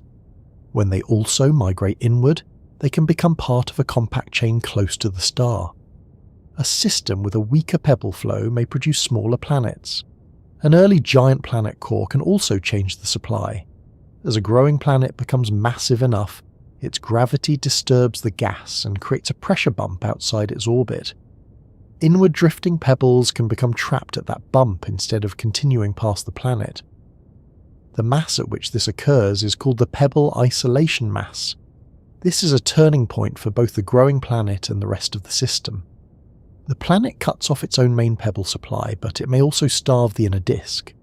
If Jupiter's core reached pebble isolation early, it could have reduced the amount of solid material delivered toward the young terrestrial planets. Earth, Venus, Mars, and Mercury would then have grown from a limited reservoir, rather than receiving the continuing supply that builds super-Earth systems in many models. The exact history remains debated. Pebble isolation depends on disk conditions, and researchers differ over how much material Jupiter could block when its core formed, and whether other processes carried solids across the barrier. The idea is attractive because it connects two features of our system: the presence of an early giant planet and the absence of close-in super-Earths. It also shows that planets do not grow independently. The first large core can change what later worlds are able to become. A planet can open a gap in the gas. It can trap dust. It can disturb neighbouring embryos. It can redirect pebbles and planetesimals. It can alter the chemical material reaching the inner disk. The final architecture depends not only on the total amount of matter, but on which object grows first and where it grows. Observations of protoplanetary disks provide direct evidence that young systems contain structure. Telescopes have imaged rings, gaps, spirals, bright concentrations and asymmetries in disks around nearby stars. Some gaps may be carved by young planets, while others can arise from snowlines, changes in dust properties, magnetic effects, or pressure variations. A gap is therefore not an automatic birth announcement, but these features show that disks are not smooth, featureless pancakes. Hubble, ALMA, and other observatories have revealed disks with lanes and rings that may mark locations where material gathers or where forming planets are influencing their surroundings. One famous image from ALMA showed the disk around the young star H-L Tauri divided into a striking series of bright and dark rings. The star was no more than about 1 million years old, yet its disk already displayed extensive structure. The observation encouraged the idea that planet formation, or at least the concentration of material needed for it, can begin earlier than older models had assumed. Not every ring contains a planet. Dust can collect at pressure bumps without a planet being present. Chemical changes can alter how grains emit radiation. Even so, the prevalence of structure suggests that the building process is organized by local traps, barriers, and flows. These preferred locations may help embryos grow. A pressure maximum slows or halts radial drift, allowing solids to collect instead of vanishing toward the star. Snowlines can change particle stickiness and the amount of solid material. Disk edges and regions with changing turbulence may concentrate pebbles. Planet formation may therefore begin at particular locations rather than occurring evenly across the disk. Modern reviews emphasize that planetesimal and planetary growth is likely concentrated in favorable zones, while much of the material elsewhere may remain at pebble size. Once an embryo becomes large, it affects the gas around it, and the gas affects the embryo in return. The planet raises density waves in the disk. These waves exert gravitational torques, or twisting forces, on the planet. The forces from the inner and outer portions of the disk rarely cancel perfectly. The imbalance changes the planet's orbit. For low-mass planets, this interaction is usually called Type 1 migration. It can move an embryo inward on timescales shorter than the lifetime of the gas disk. Under some disk conditions, migration can slow, stop, or even reverse temporarily. But inward motion is a common outcome. A giant planet can carve a deeper gap and migrate in a different regime, traditionally called Type 2 migration. Modern simulations show that the boundaries between migration types are not always simple, and the speed depends on the disk, the planet, and the way gas crosses the gap. The important point is that growing planets are not anchored to their birthplaces. This mobility solves several puzzles and creates several more. It can explain hot Jupiters, which probably did not form at their present scorching distances. It can deliver icy material toward the inner system. It can collect embryos into compact resonant chains. It can also remove planets by carrying them into the star. Models that combine pebble accretion and migration often produce natural split. Embryos that grow in the inner disk reach super-Earth masses, but do not become gas giants. They migrate inward and collect near the disk's inner edge. Embryos forming farther out may grow larger and capture gas if they receive enough pebbles quickly enough.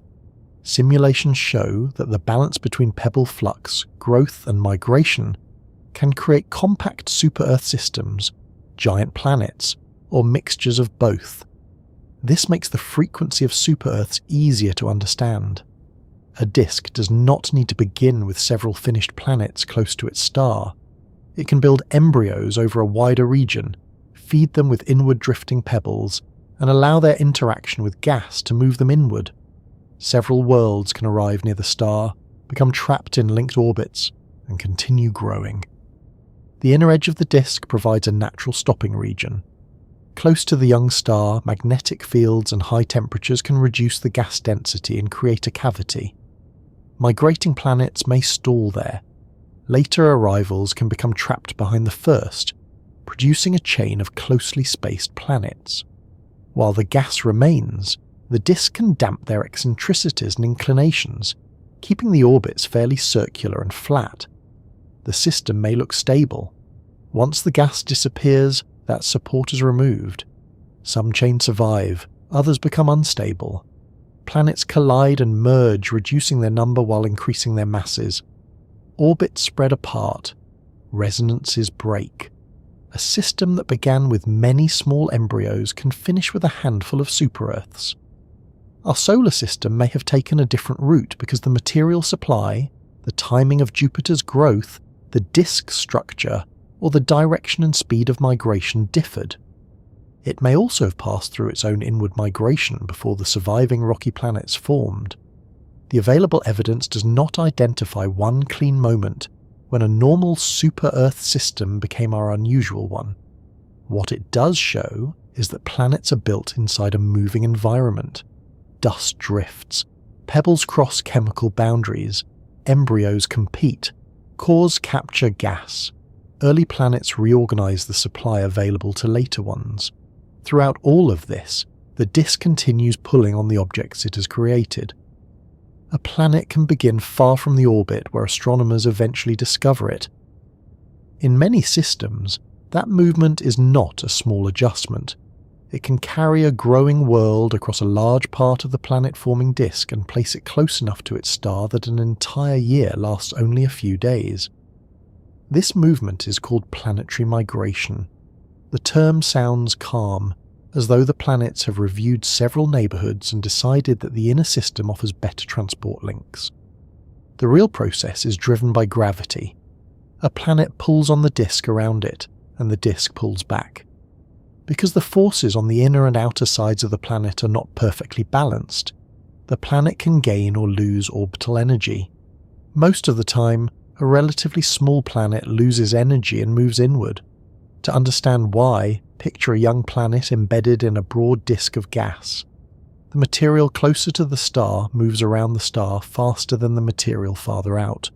The planet's gravity disturbs both sides of the disk, creating spiral-shaped waves. The inner disk tends to pull the planet forward, which adds orbital energy. The outer disk tends to pull it backward, which removes orbital energy. If those forces were equal, the planet would remain in roughly the same orbit. They usually are not. In many common disk conditions, the outer torque is stronger, so the planet gradually spirals toward the star. For an object only a few times the mass of Earth, this is known as Type 1 migration. It can happen surprisingly quickly. Under some conditions, a young super-Earth may move a substantial distance in less than 1 million years. That is brief compared with the life of a gas disk, which may persist for several million years. A planet therefore has plenty of time to move before the disk disappears. The exact speed depends on the planet's mass, the density and temperature of the gas, the thickness of the disk, and the way heat moves through it. Migration is not a simple conveyor belt running at one speed. A planet may move inward rapidly, slow down, pause, move outward for a while, or change direction as the disk evolves. Regions where temperature or density changes sharply can create migration traps. Near one of these locations, the inward and outward forces may balance. A growing planet can remain there temporarily. Snow lines, changes in turbulence, and the inner edge of the gas disk can all produce such stopping points. Temporary is the important word. The disk itself is changing. Gas is falling onto the star, spreading outward in some regions, being heated, cooling, and escaping through winds. A balance that holds a planet in place early on may disappear later. Once that happens, migration begins again. This creates a system in which planets do not merely form. They form while their surroundings are moving. Then they move through those surroundings while continuing to grow. A young planet migrating inward may cross regions containing different materials. Far from the star, it can collect ice-rich pebbles and planetesimals. Closer in, the environment becomes warmer and drier. The final planet may contain material gathered from a broad range of distances rather than only from the orbit where it is found. That makes the interpretation of exoplanets more difficult. A close-in planet with a large amount of water may not have formed close to its star. It may have begun beyond the snow line, collected ice, and migrated inward. A dry, rocky planet might have formed locally, or it might have lost water through heating, collisions, or atmospheric escape. Location does not always reveal origin. Migration also changes how quickly a planet can grow. As it travels through the disk, it encounters new supplies of pebbles and planetesimals. Instead of consuming only the material in one narrow orbital zone, it can collect from a much wider path. This is especially useful for building super-Earths. In a simple model without much migration, a planetary embryo can eventually use up the solid material close to its orbit. Its growth slows because the local supply has been cleared. A migrating embryo does not have that problem in the same way. It continues entering regions where material remains available. Several embryos can grow and migrate at the same time. The first one to reach the inner part of the disk may stop near the disk's inner edge. Another arrives behind it. Their gravity begins to affect each other. Instead of immediately colliding, the planets can become trapped in resonance. An orbital resonance occurs when the planet's periods form a simple numerical ratio. One planet may complete 3 orbits for every 2 completed by its neighbour. Another pair may settle into a 2-to-1 relationship. Each time the planets pass through certain positions, they give one another small but repeated gravitational pulls. These repeated interactions can keep their orbits linked. The process often begins when the outer planet migrates inward faster than the inner one. The distance between them decreases until the pattern of their gravitational encounters becomes regular. Once captured into resonance, they may continue moving inward together. A third planet can join the pair, then a fourth can arrive.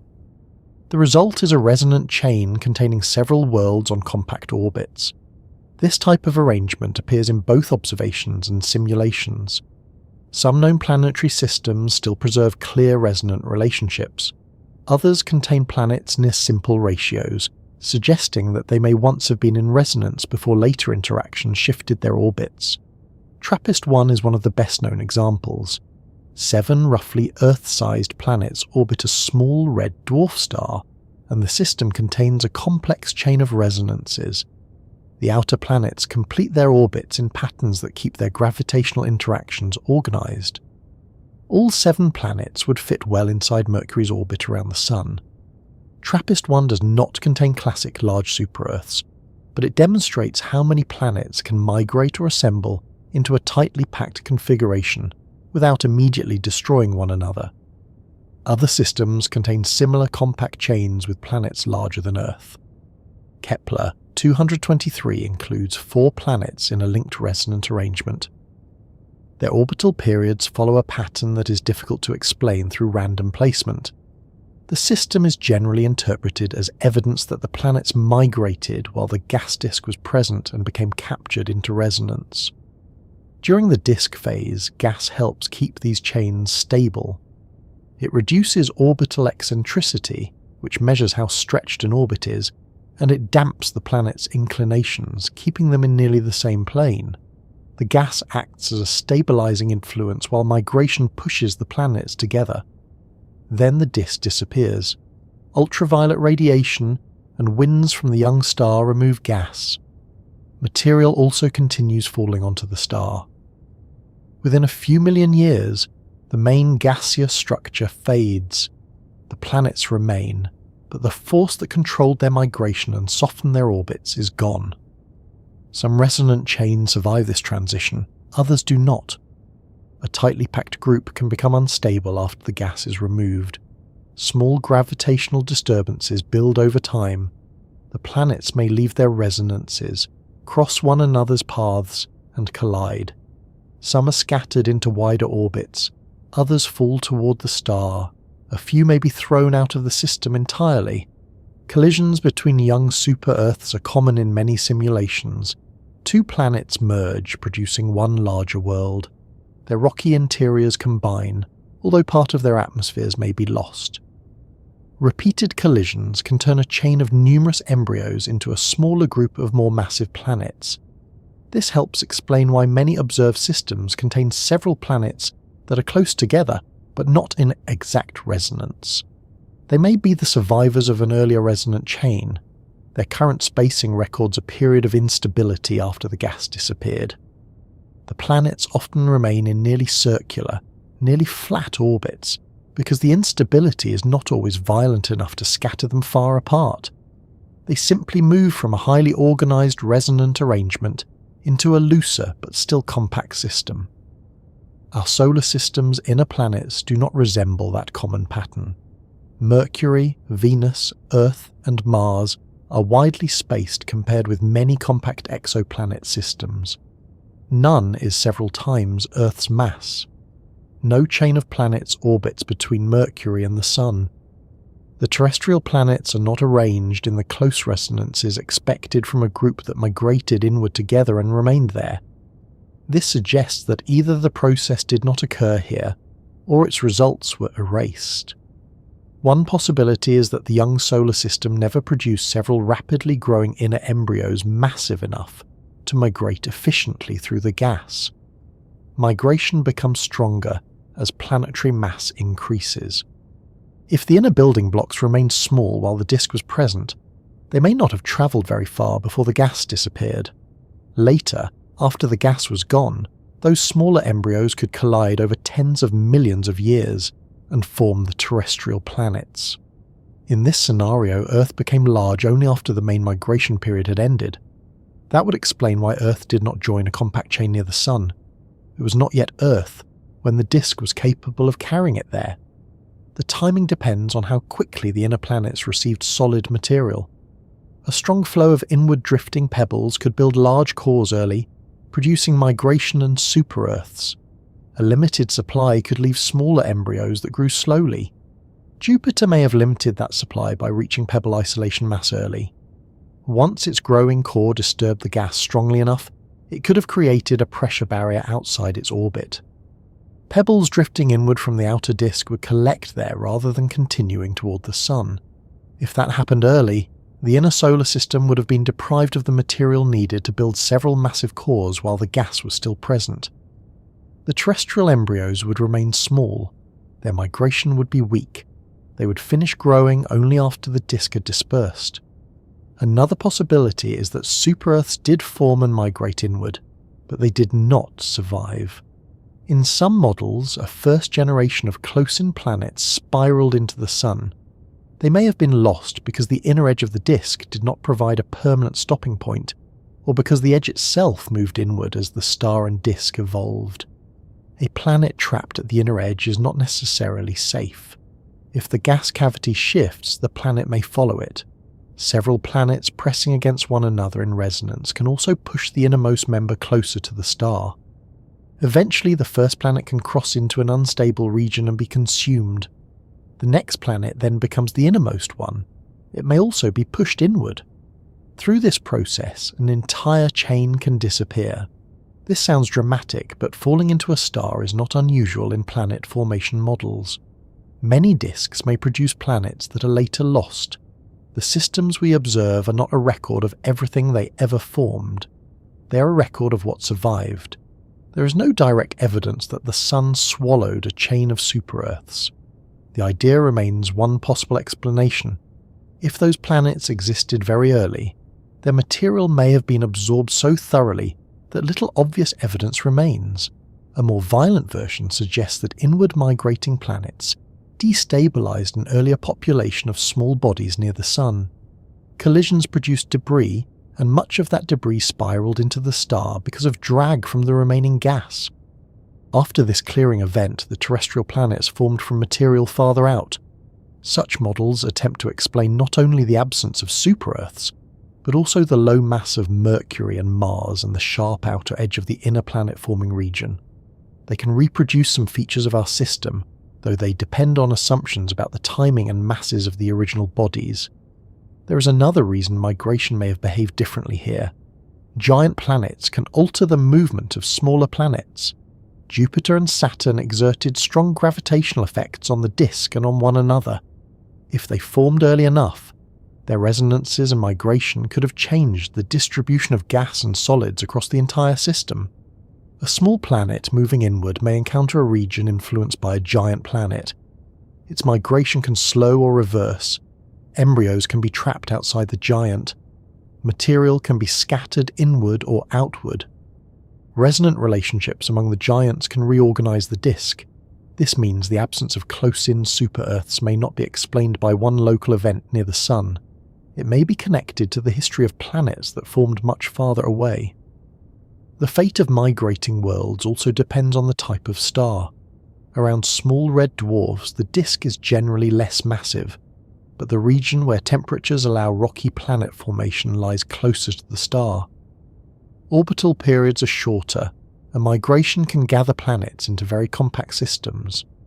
Because red dwarfs are the most common stars in the galaxy, their compact planetary systems contribute heavily to the number of known super-Earths and Earth-sized worlds.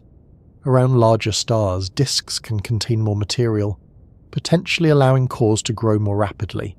Some become gas giants, others remain in the super-Earth or sub-Neptune range, depending on when they form and how much gas they capture. Stellar magnetic fields also influence the disk's inner edge. Young stars rotate and interact strongly with nearby gas. The inner disk may be truncated where the magnetic field controls the flow. Migrating planets can collect near this boundary. The location of that boundary helps determine the shortest orbital periods in the final system. If the inner edge lies close to the star, planets may be parked on orbits lasting only a day or two.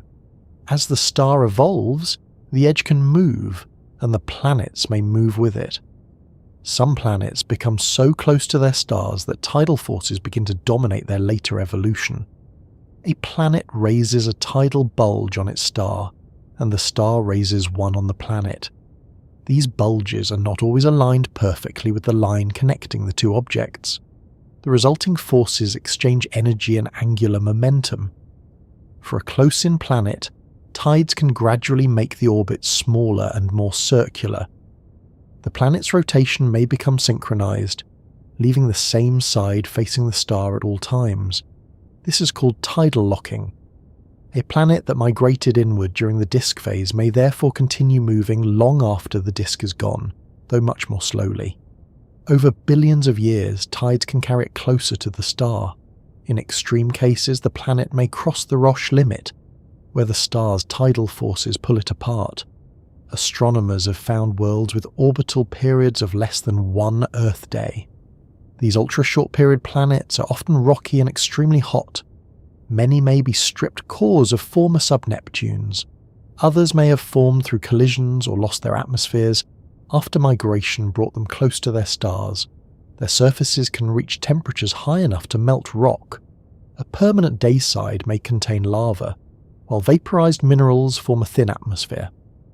These are called super-Earths because of their size or mass, not because they offer improved living conditions. Migration can also stop well before a planet reaches such an extreme orbit. Several planets may remain at distances where their years last 10, 20 or 50 days. These worlds are still much closer to their stars than Earth is to the Sun. A planet in a 10-day orbit around a Sun-like star receives intense radiation. If it begins with a thick atmosphere, it may lose part or all of it. This links migration directly to the radius valley discussed earlier. Planets are moved inward while the disk exists. After the disk disappears, radiation and internal heat change their atmospheres. Some remain sub-Neptunes, others become bare super-Earths. The common close-in populations observed by Kepler are the combined result of formation, migration, collisions, and atmospheric loss. No single stage can explain everything.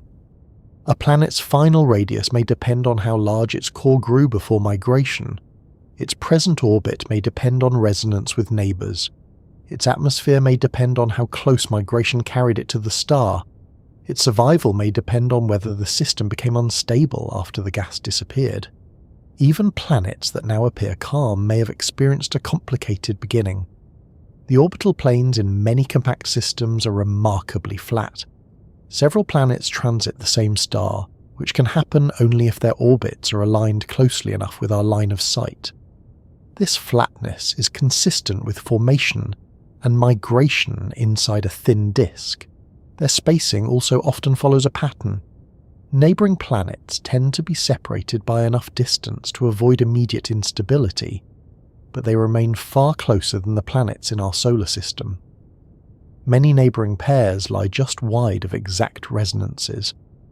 This is what might be expected if the planets were originally captured into resonance, then moved slightly apart through tides, turbulence, or later interactions. Other systems are less orderly. They contain planets on eccentric or inclined orbits, possibly because of stronger instabilities, giant planet interactions, or distant stellar companions. Migration is therefore common, but it does not lead to one standard architecture. It provides a way to move planets. The final result depends on everything that happens during and after that movement. A system can finish with a hot Jupiter close to its star and few neighbouring planets. It can retain a resonant chain of Earth-sized worlds. It can produce several non-resonant super-Earths and sub-Neptunes. It can lose its inner planets entirely. It can also end with widely spaced terrestrial planets and distant giants, as our solar system did. The last result appears to require a particular history. Our system avoided placing a large planet close to the Sun. Jupiter did not remain in the inner region, although it may have moved substantially during its formation. Saturn formed soon enough to affect Jupiter's path. The supply of material to the terrestrial zone remained limited. The surviving inner planets finished growing after much of the gas had vanished. Whether all of those events were necessary is still uncertain. What is clear is that the movement of planets cannot be separated from the mystery of our missing super-Earths. In many young systems, migration acts as the delivery mechanism. It carries growing cores inward, gathers them into chains, and gives them access to additional material. In our system, something interrupted that delivery, redirected it, or removed the planets that completed the journey. The most obvious object capable of changing the traffic across the young solar system is Jupiter. It formed early, became massive, disturbed the disk, and influenced almost every region around it. Whether it protected the inner planets, starved them, scattered their predecessors, or simply happened to grow at the right moment is the next part of the problem. Jupiter is often described as Earth's guardian. The usual story is that its enormous gravity patrols the outer solar system, throwing dangerous comets and asteroids away before they can strike us. It is an appealing picture. Jupiter becomes a large striped security guard standing beyond the asteroid belt, keeping an eye on suspicious objects and occasionally asking a comet where it thinks it is going. The actual situation is less reassuring. Jupiter can remove objects from the solar system, but it can also redirect them toward the inner planets. Its gravity can capture comets into shorter orbits, disturb asteroids, create unstable regions, and send material across Earth's path. Whether Jupiter reduces or increases the impact risk depends on the original population of objects, their orbits, Jupiter's mass, and the period of solar system history being considered. The same uncertainty applies when we ask whether Jupiter prevented the formation of a super-Earth. It may have acted as a guardian, but not necessarily by protecting a finished Earth from incoming danger. It may instead have protected the inner solar system from receiving too much building material. That would make it less like a shield and more like someone who quietly cancelled several deliveries before Earth became large enough to notice. Jupiter contains more mass than all the other planets combined. Its present orbit lies about 5 times farther from the Sun than Earth's orbit, and it takes almost 12 years to complete one circuit. Those facts describe the planet today, but they do not tell us where it began, how quickly it formed, or how far it moved while the gas disk was still present. The timing matters because a young Jupiter would have influenced the movement of pebbles, planetary embryos, and gas. A Jupiter that formed after the terrestrial planets were mostly assembled would have arrived too late to determine their masses. A Jupiter that formed during the first million years could have changed the supply of material before Earth was much more than a collection of small bodies. Meteorites provide some of the strongest evidence that Jupiter began growing very early.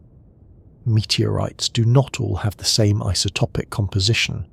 When scientists examine certain elements within them, the samples divide into two broad families.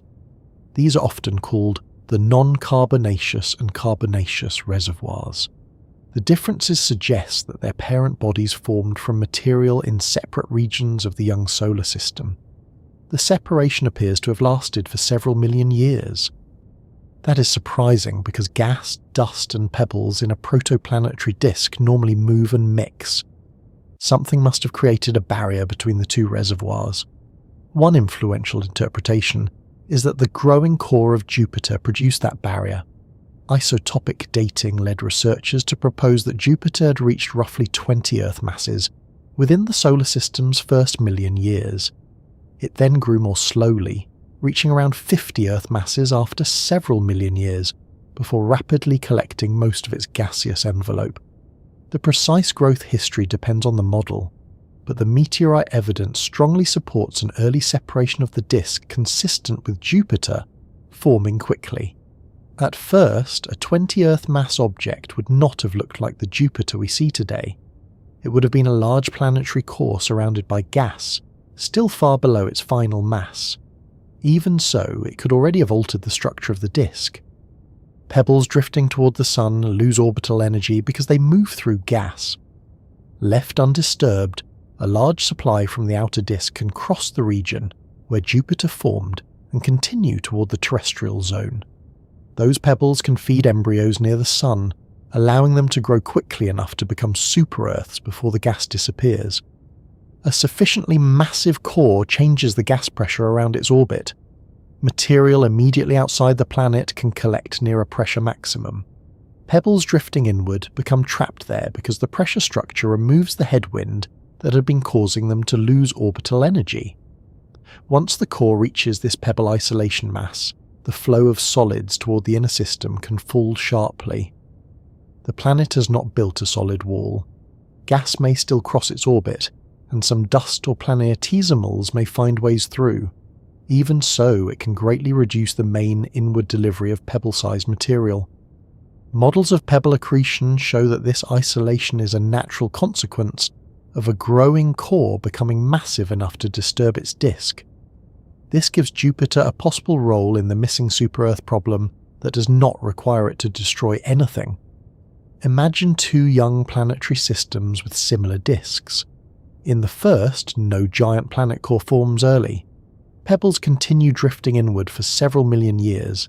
Embryos in the inner system receive a steady supply. Some grow to several times Earth's mass while the gas is still present. They migrate toward the star and form a compact chain of super-Earths and sub-Neptunes. In the second system, an outer core grows quickly and reaches pebble isolation mass. The inward flow is reduced. Embryos closer to the star must share the material already present there. They remain relatively small during the gas disk phase, so their migration is weaker. After the gas disappears, they collide over tens of millions of years and produce a few rocky planets. The second system begins to resemble ours. In that version of events, Jupiter did not steal a super-Earth. It prevented the inner solar system from collecting enough material to build one. Earth, Venus, Mars and Mercury are the products of a limited budget. That limited budget may explain several features at once. Earth and Venus became substantial rocky planets, but neither reached several Earth masses. Mars remained unusually small. Mercury is smaller still. There is almost no planetary mass inside Mercury's orbit, even though many exoplanet systems contain several worlds in the equivalent region. A reduction in the pebble supply is an attractive explanation, because all of these features involve a shortage of solid material. It also connects the terrestrial planets to Jupiter's early growth, without requiring Jupiter to pass directly through their present orbits. There are difficulties, of course. The effectiveness of the barrier depends on the structure of the disk and on the sizes of the solids. Tiny dust grains can remain strongly coupled to the gas and cross regions that trap larger pebbles. Turbulence can allow some particles through. Large planetesimals are not stopped in the same way.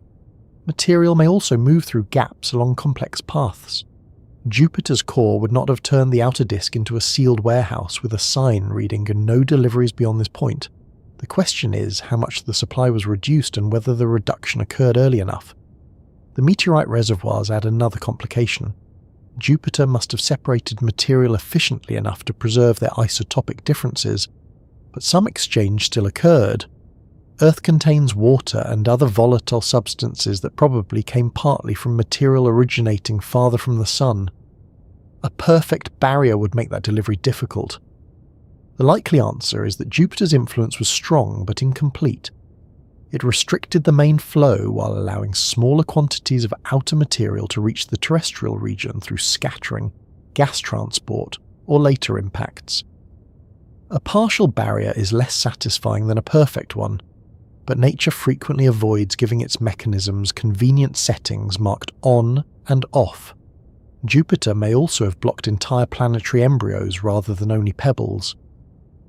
As young cores formed beyond the snowline, interactions with the gas would generally cause them to migrate inward.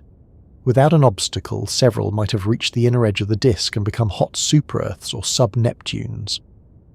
A gas giant opens a gap and creates a powerful gravitational barrier. In simulations, inward migrating super-Earths tend to collect outside the giant planet.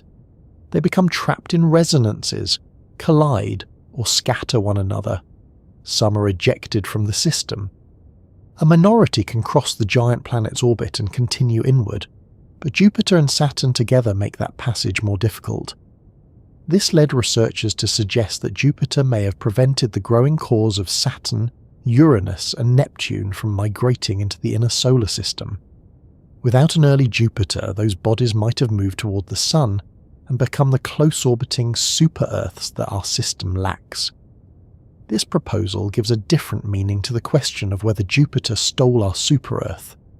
Perhaps the missing planet was not supposed to form near Earth at all. Perhaps the bodies that could have become our super-Earths are still present, but they are now called Uranus and Neptune. Both planets contain roughly the amount of mass expected for large super-Earths or sub-Neptunes, although their thick, volatile-rich envelopes and distant orbits place them in the ice giant category. They may have grown from several smaller embryos that migrated inward through the outer disk and became trapped by Jupiter and Saturn.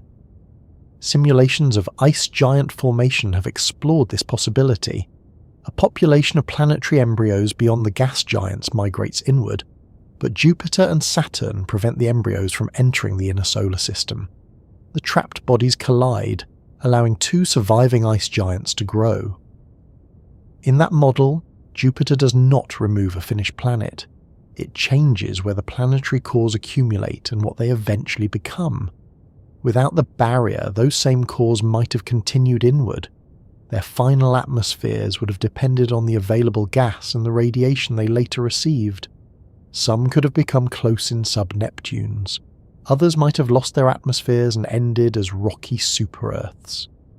The solar system would then have looked much more ordinary from the perspective of Kepler's planetary census, and much less ordinary to anyone currently occupying Earth.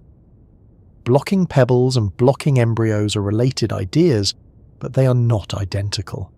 Jupiter might have done both. Its core could first have reduced the inward flow of solids. As it gained gas and became a giant planet, it could then have stopped larger migrating bodies. The sequence would need to occur in the correct order. The core must form early. It must grow large enough to influence the disk before the inner embryos become massive. It must later collect gas without migrating all the way to the Sun. That last requirement is important because giant planets migrate too. A lone Jupiter embedded in a gas disk would generally move inward. Many exoplanet systems contain hot or warm Jupiters that ended much closer to their stars than Jupiter did. If our Jupiter had followed the same path without interruption, it might have passed through the terrestrial region or remained close to the Sun. Saturn may have prevented that outcome. In the Grand-Tack model, Jupiter formed first and began migrating inward. Saturn formed farther out and also moved toward the Sun. Because Saturn was less massive, its migration could be faster, allowing it to catch Jupiter. The two planets became locked in resonance. Their combined interaction with the gas changed the balance of forces, reversing their direction and sending them outward together.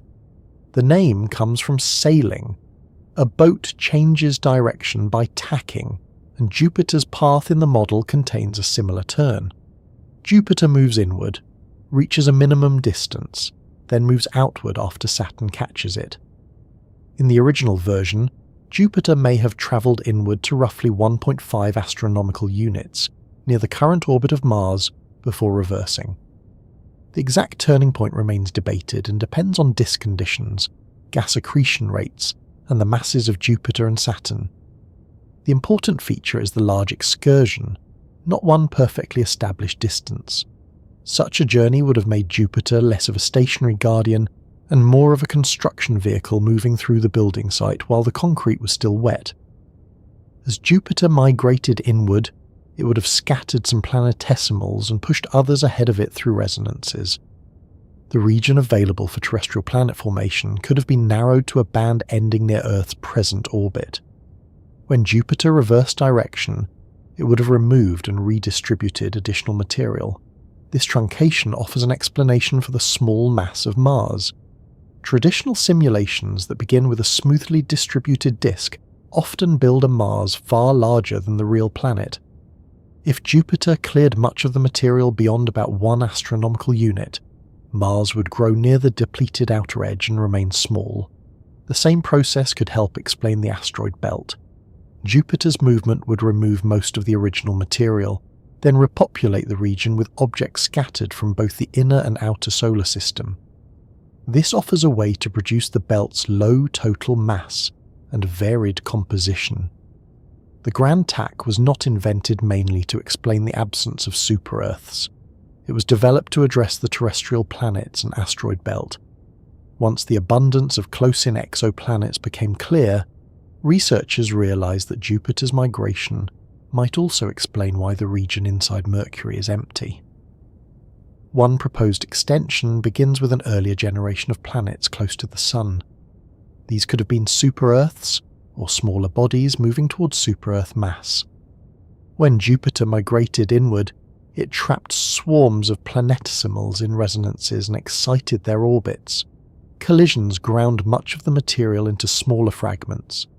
Gas drag then carried those fragments inward.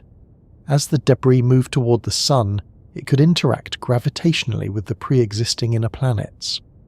The collective effect might cause those planets to lose orbital energy and fall into the Sun.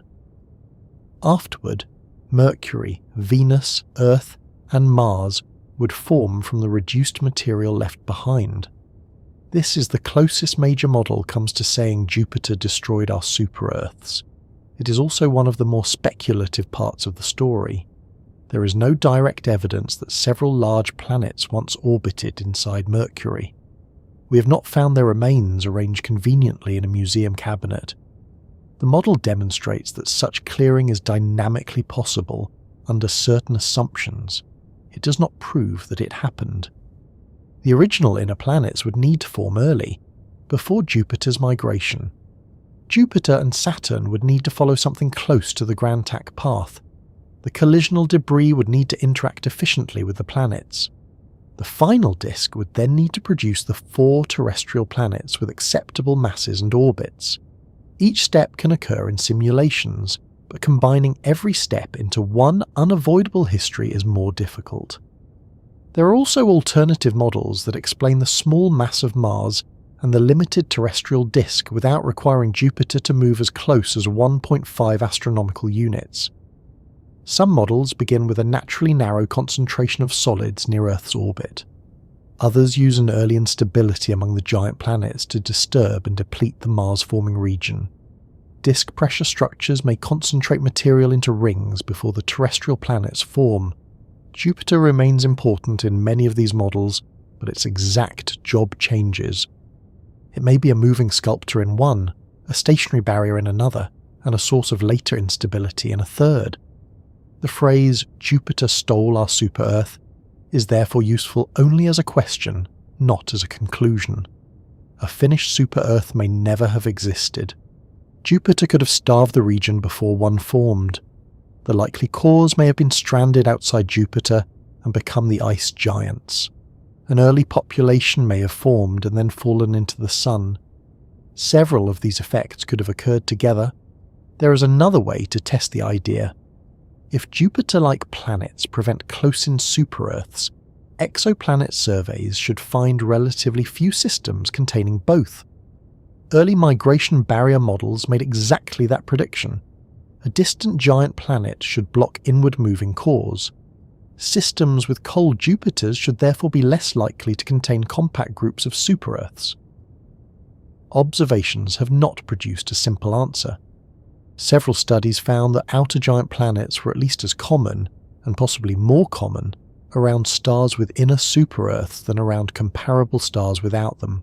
One analysis estimated that cold Jupiters appeared more frequently in known super-Earth systems, while another radial velocity survey also reported an excess of Jupiter analogues among stars hosting inner small planets.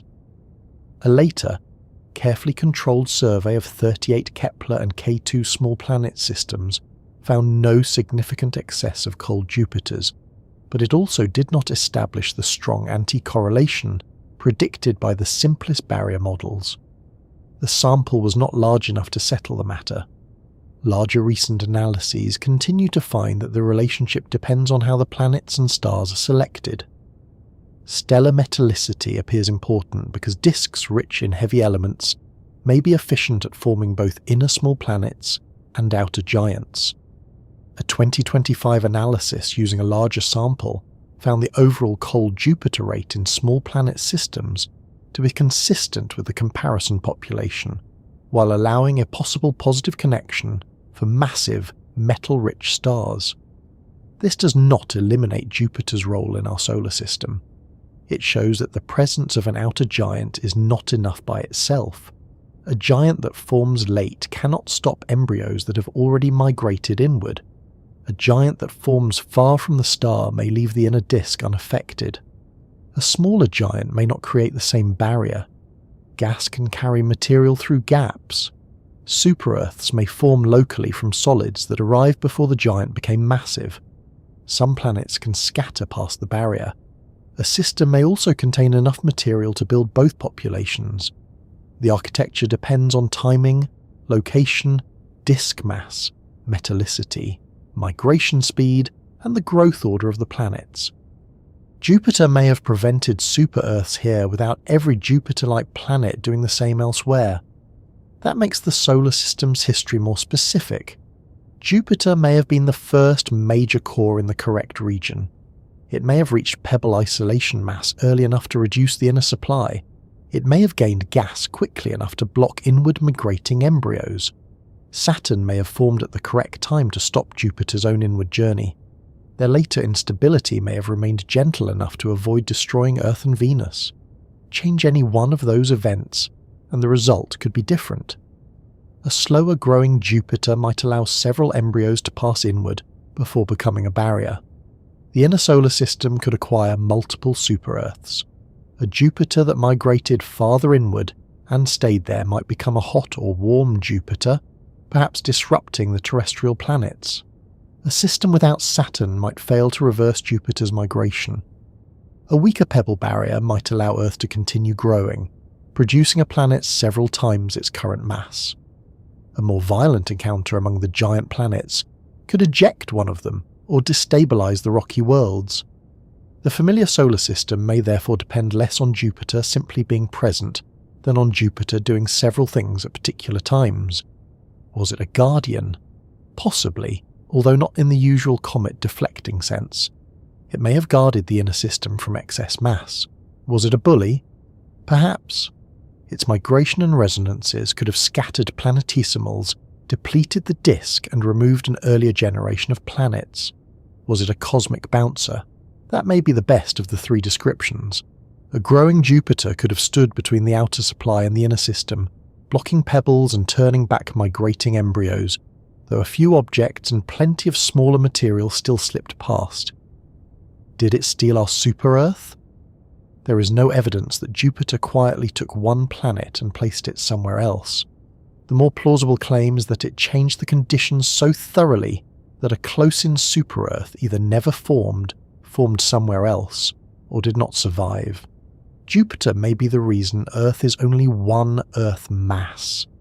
That is an extraordinary possibility because it means our planet's size was partly determined by an object hundreds of millions of kilometers away. The effect would not have required Jupiter to approach Earth directly. By controlling the movement of material through the disk, it could shape planets at great distances. The amount of rock in the terrestrial region, the timing of embryo growth, and the migration of outer cores could all depend on Jupiter's early development. Even then, Jupiter cannot explain every detail alone. Mercury's unusually large iron core, the exact masses of Venus and Earth, the formation of the Moon, the delivery of water, and the present asteroid belt require additional events. Saturn's role is substantial. The ice giants probably moved. The giant planets later experienced an instability. The gas disk contained structures that remain poorly known. A single culprit is convenient, but a planetary system is built by a sequence. The evidence allows us to say that Jupiter formed early enough to matter. Theory shows that a growing giant can block pebbles and migrating cores. Migration models demonstrate that Jupiter could have reshaped the terrestrial disk or helped remove an earlier inner population. Exoplanet observations warn us that outer giants and inner super-Earths can coexist, so Jupiter's presence alone is not a universal explanation. What remains uncertain is whether our solar system ever crossed the line from having the ingredients for super-Earths to actually having the planets themselves. A barrier that prevented their birth, and a clearing event that destroyed them, can produce the same present-day result: an empty region inside Mercury and no planet between Earth and Neptune. To separate those possibilities, we have to ask what evidence a vanished planet might leave behind. That sounds straightforward until we consider the number of ways a planet can vanish. It can collide with another planet and become part of it. It can break into debris that is scattered across the system. It can spiral into the Sun. It can be thrown onto a distant orbit, or ejected completely into interstellar space.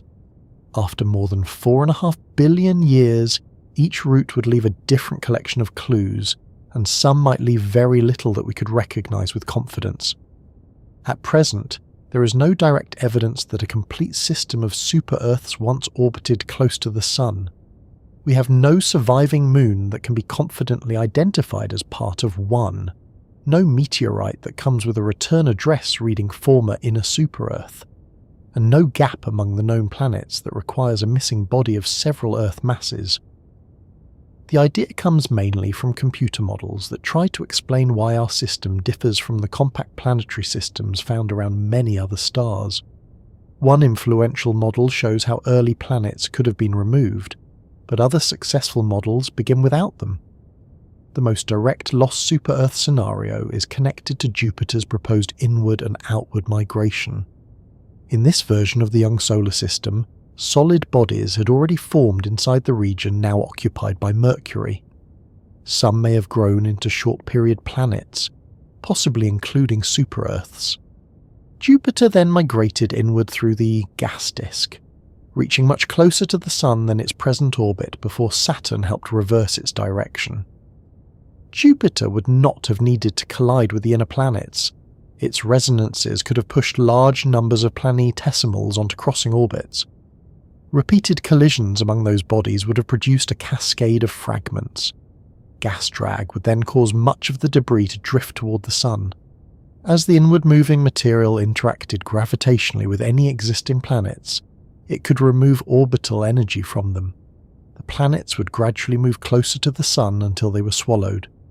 Simulations published by Konstantin Batygin and Gregory Laughlin demonstrated that this process could clear short-period planets while leaving behind a depleted reservoir from which Mercury, Venus, Earth, and Mars later formed. It is an elegant idea because it links several unusual features of the solar system. The region inside Mercury is empty. The terrestrial planets contain much less mass than the compact inner systems detected by Kepler. Mars is small. Jupiter is far from the Sun despite the tendency of giant planets to migrate. One event involving Jupiter could contribute to all of these outcomes. Elegance, however, is not the same as evidence. The simulation shows that early planets can be removed under the required conditions. It does not show that those planets definitely existed.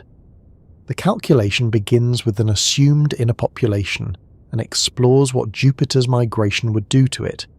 If the assumed planets are destroyed, the result demonstrates a possible route, not a recovered history.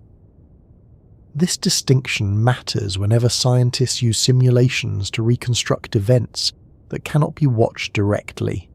A computer model begins with selected masses, positions, disk conditions, and rules for collisions and gas drag. Researchers then test whether the system evolves into something resembling the present solar system. A successful result tells us that the proposed history is physically plausible. It does not tell us that nature chose that history from every available option. There is also a timing problem. The super-Earths would need to form before Jupiter completed its inward journey. Building planets of several Earth masses requires a large supply of solids and efficient growth. If Jupiter's core formed early enough to block the inward flow of pebbles, the inner disk may never have received enough material to build those planets in the first place. The same Jupiter cannot easily be invoked as both an early barrier that prevented rapid inner growth and a later destroyer of a fully developed super-Earth system, unless the timing allows both stages. Perhaps substantial material entered the inner disk before the barrier formed. Perhaps small planets grew quickly from a dense inner ring. Perhaps Jupiter became effective only after the first generation was established. Each addition can make the scenario work, but each also introduces another condition that must have occurred in the correct order. For this reason, some researchers argue that the solar system probably never contained a compact system of close-in super-Earths. In their preferred picture, Jupiter formed early and prevented outer planetary embryos from migrating toward the Sun. The cores that might have become close-orbiting super-Earths remained beyond Jupiter and contributed instead to Uranus and Neptune. The inner disk was left with too little mass to build planets much larger than Earth. That explanation requires no vanished inner planetary family. The missing worlds were prevented rather than removed. A different group of models reduces Jupiter's role even further. These begin with the solid material in the young solar system concentrated into several rings. Pressure bumps in the gas disk trap drifting dust and pebbles at particular locations. Planetesimals form inside those concentrations instead of being distributed smoothly from the Sun to the outer planets. In one detailed ring model, an inner band of rocky material supplies Mercury, Venus, Earth, and Mars. A second ring beyond the water snowline helps build the cores of the giant planets, while an outer ring contributes to more distant populations. Simulations show that this arrangement can reproduce several features of the solar system, including the division between inner and outer material recorded in meteorites. The terrestrial planets remain relatively small because the rocky ring contains a limited mass. There is no need to form several super-Earths and dispose of them afterward. The amount of material trapped in such a ring can determine the kind of planetary system that develops. A massive silicate-rich ring may produce several rocky super-Earths. A lighter ring may produce smaller planets resembling those around the Sun. Recent modelling of rocky super-Earth formation showed that the same broad mechanism can yield very different systems depending on how much solid material the ring collects. This gives the young solar system a less dramatic history. Nothing large needs to fall into the Sun.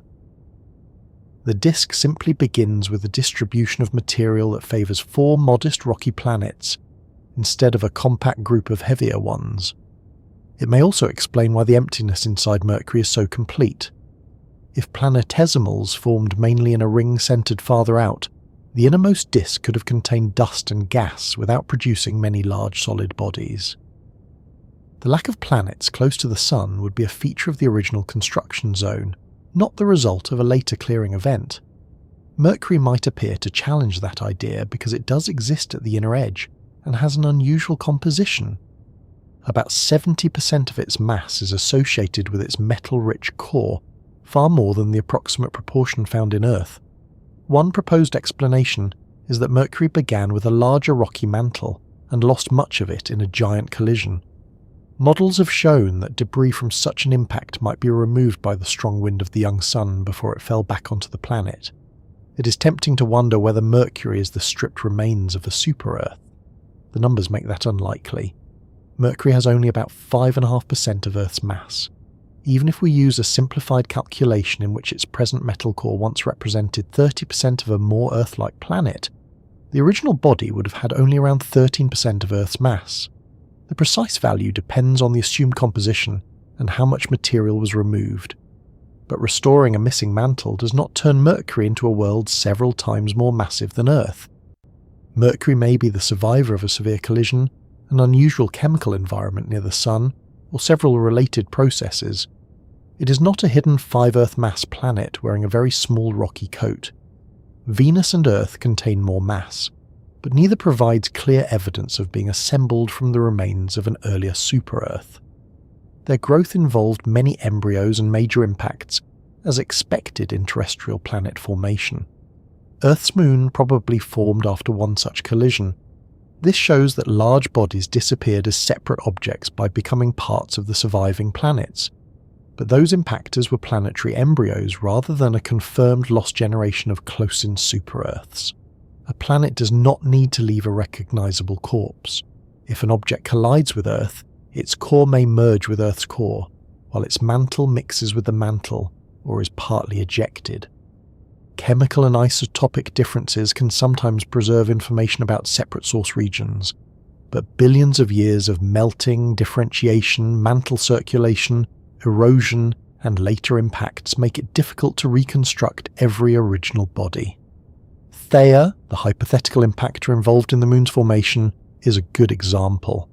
Scientists can model the collision and examine the compositions of Earth and the moon, yet the impactor's exact mass, composition, and origin remain debated. If reconstructing one major collision is difficult, identifying several planets that vanished earlier in a hot gas-filled disk is considerably harder. Meteorites provide older and less processed evidence, but they mostly sample asteroids and fragments of small differentiated bodies.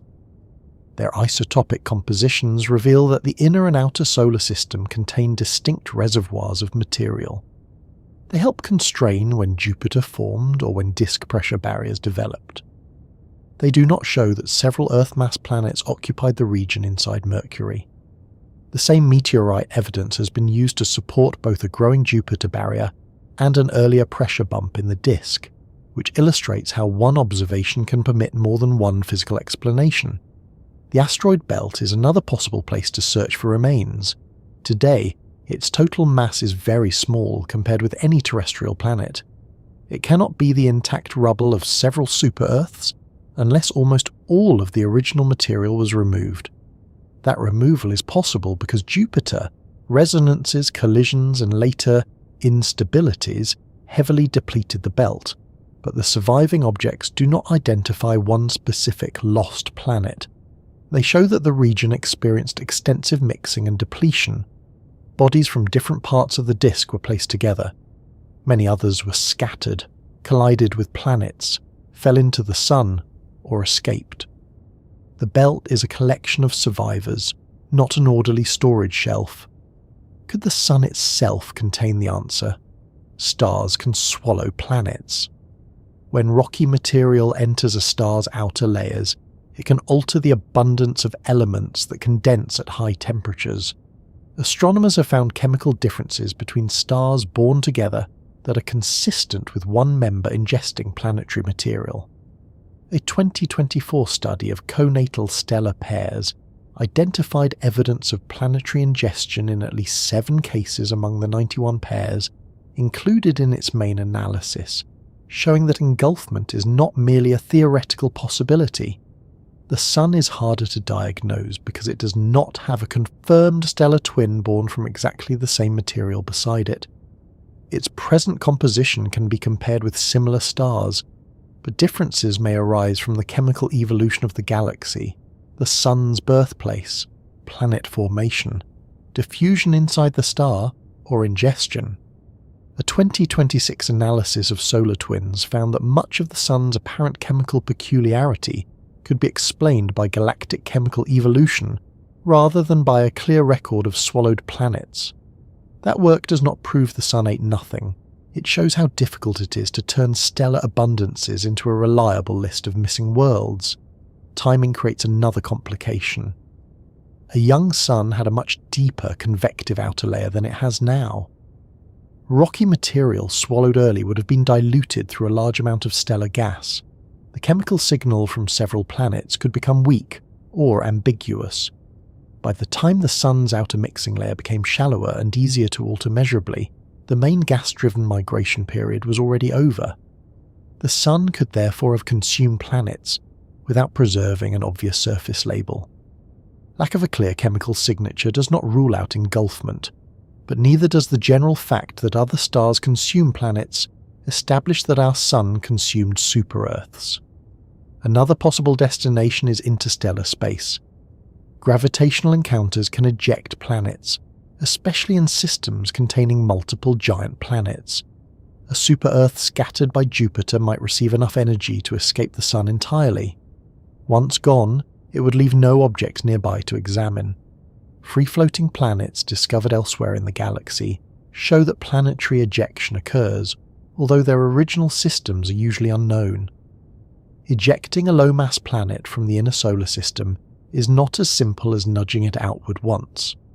It would generally need a sequence of encounters that carried it across the orbits of larger planets. Those encounters could also disturb Jupiter, Saturn, the terrestrial planets, and the small body populations. A successful history must remove the planet while preserving the architecture we see. The early solar system probably did eject at least one major body, but the strongest versions of that idea involve an additional ice giant rather than a close-in super-Earth. Models of the giant planet instability often begin with 5 giant planets.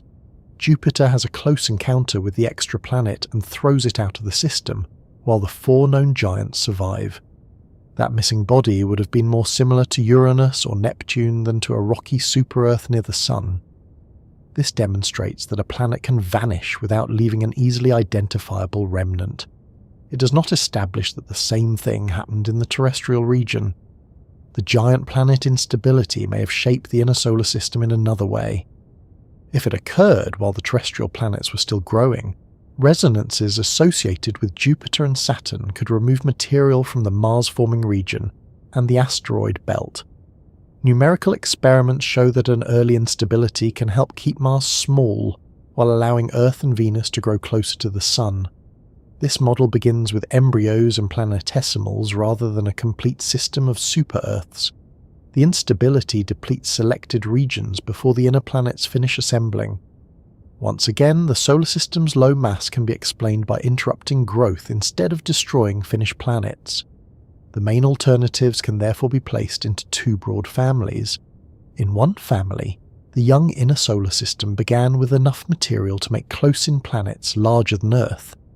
Those worlds formed early, then migration, debris, collisions, or the Sun removed them. The present terrestrial planets formed afterward from what remained. In the other family, super-Earths never formed. The disk concentrated solids into a limited rocky ring. Jupiter blocked the incoming supply, or an early instability removed material while it was still divided among embryos and planetesimals. Earth is the largest surviving rocky planet because the construction materials ran out before anything became much larger. Both families can reproduce important features. Neither explains every constraint perfectly. The lost planet model offers a direct reason for the empty region inside Mercury. It uses processes known to occur in other systems, including migration and stellar engulfment. Its weakness is that it requires an unseen first generation and a specific version of Jupiter's migration. The prevention models require fewer vanished planets and are supported by the ringed structures observed in many protoplanetary disks. Their weakness is that the exact structure of the Sun's disk is unknown, and several different combinations of rings, pressure bumps, giant planet growth, and instability can produce similar final results. Scientists try to separate these possibilities by comparing their predictions. A model should reproduce the masses and orbits of Mercury, Venus, Earth, and Mars. It should account for the small mass and mixed composition of the asteroid belt. It should agree with meteorite ages and isotopic reservoirs. It should allow Jupiter, Saturn, Uranus, and Neptune to reach their present arrangement. It should deliver the appropriate quantities of water and volatile elements to Earth. It should also work often enough in simulations that the solar system does not require every collision and migration step to be adjusted by hand. This is a demanding list. A model that explains Mars may struggle with Mercury. A model that creates the correct asteroid belt may deliver too much water. A model that places Jupiter correctly may make Earth too quickly or too slowly. The young solar system had many interacting parts, and improving one result can disturb another. Future evidence may come from better measurements of Mercury, Venus, asteroids, comets, and the Sun. Samples returned from carefully selected small bodies can test where different materials formed. More precise planetary interior measurements may constrain the collisions each world experienced. Observations of young planetary systems can show where the super-Earths usually appear before giant planets, where the giant cores block their migration, and how often inner planets fall into their stars. Exoplanet surveys may provide another useful comparison. If systems with early distant Jupiters consistently lack close-in super-Earths, the barrier explanation would gain support. If the two populations commonly coexist, Jupiter alone cannot be responsible. Current observations already show that inner small planets and outer giants can occupy the same system, which means timing and disk structure matter at least as much as the presence of a giant planet. The fairest answer is that our solar system may once have contained super-Earths, but we do not know that it did. A complete inner population could have formed and fallen into the Sun. The mechanism is physically plausible and has been demonstrated in simulations. It remains an assumption rather than an observed stage of our history. Equally plausible models form the terrestrial planets from a restricted supply and never create the missing worlds. The absence of evidence is especially difficult to interpret when the proposed event is designed to remove the evidence. A planet swallowed by the young sun cannot be photographed now. A planet ground into dust and mixed among later worlds will not remain neatly identifiable. Yet a mechanism being hard to disprove does not make it the preferred explanation. For the moment, the safer conclusion is that the solar system's unusual architecture was established very early. Either it failed to build the common close-in planets, or it removed them before Earth completed its growth. In both cases, the important events involved the distribution of solid material, the timing of Jupiter, the movement of planets through gas, and the instability that followed. That combination gives the solar system an architecture that is not impossible, but appears uncommon among the planetary systems we can currently detect. We have several small rocky planets close to the Sun, no planets on extremely short orbits, no super-Earths or sub-Neptunes, a low-mass asteroid belt, 2 gas giants on wide and nearly circular paths, 2 smaller ice giants farther out, and a broad population of icy objects beyond Neptune. Each feature can be explained individually. Finding all of them together is where the difficulty begins.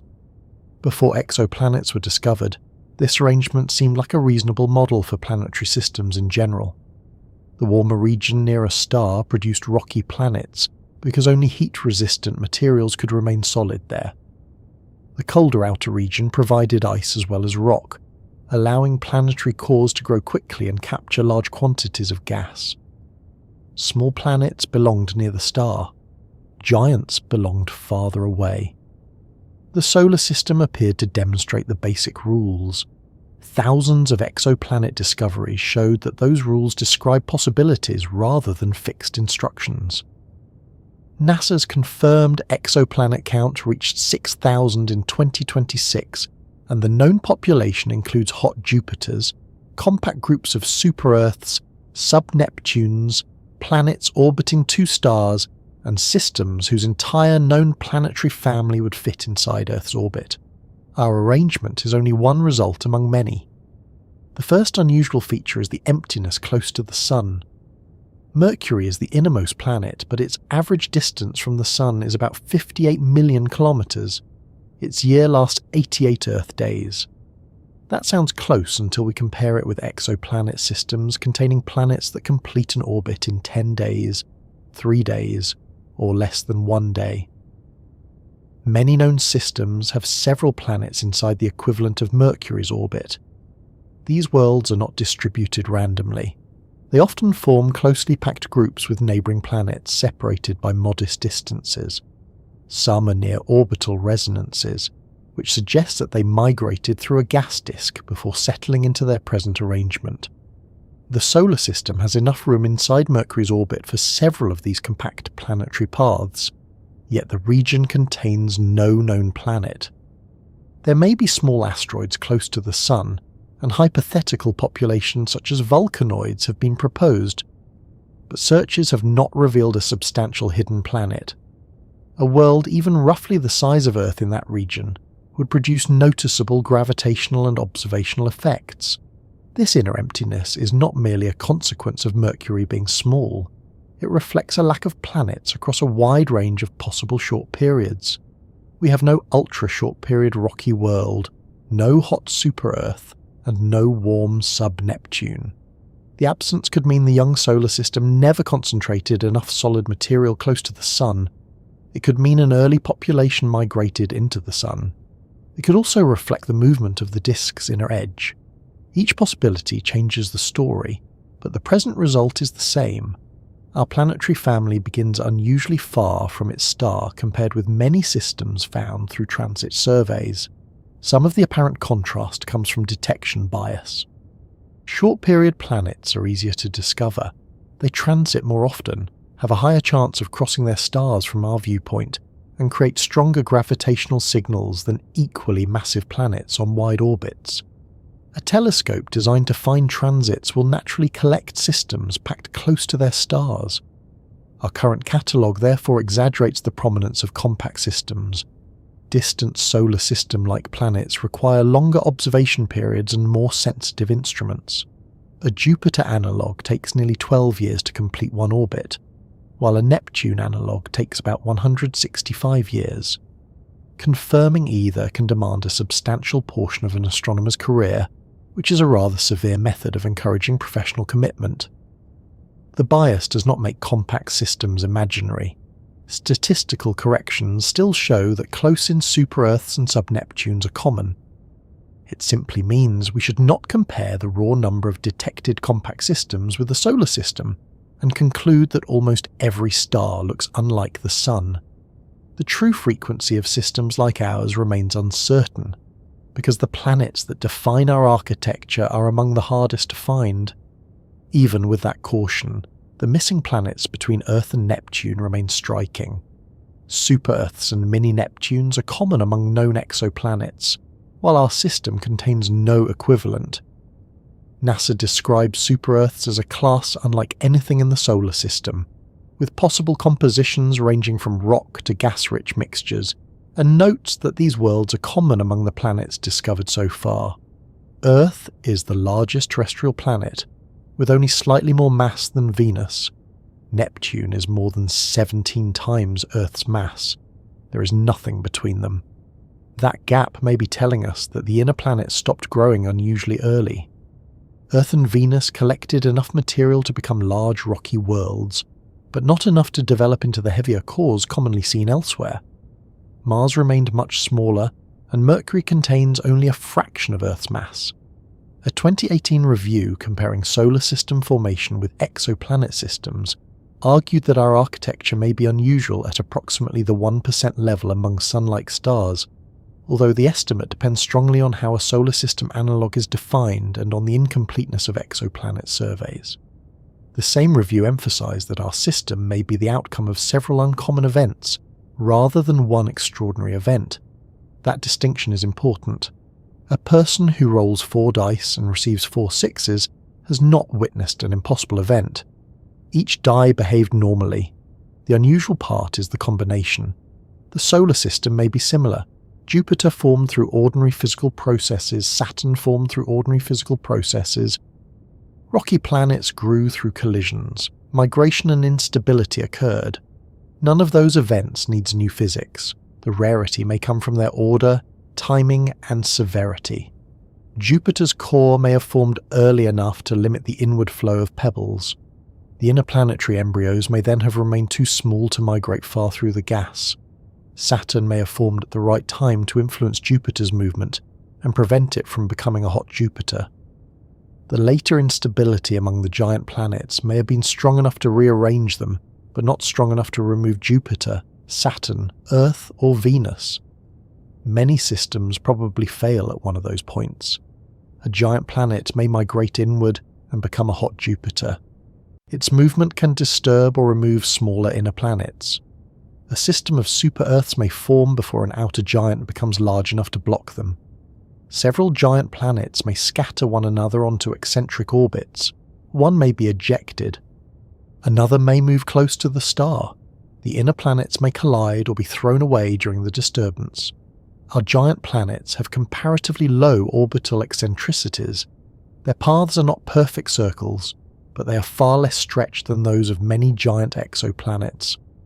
This suggests that the solar system's giant planet instability, if it occurred as current models propose, ended without the most destructive possible encounters between Jupiter and Saturn. The 2018 review identified this comparatively gentle outcome as one of the events that may distinguish our system from many giant planet systems. A violent encounter between Jupiter and Saturn could have changed much more than their own orbits. Their gravitational influence would spread into the terrestrial region. Earth and Venus could be left on more eccentric paths, collide, or be ejected. Asteroids and comets would be scattered widely. The present stability of the inner system places limits on how chaotic the giant planet's past could have been. Neptune and Uranus add another unusual feature.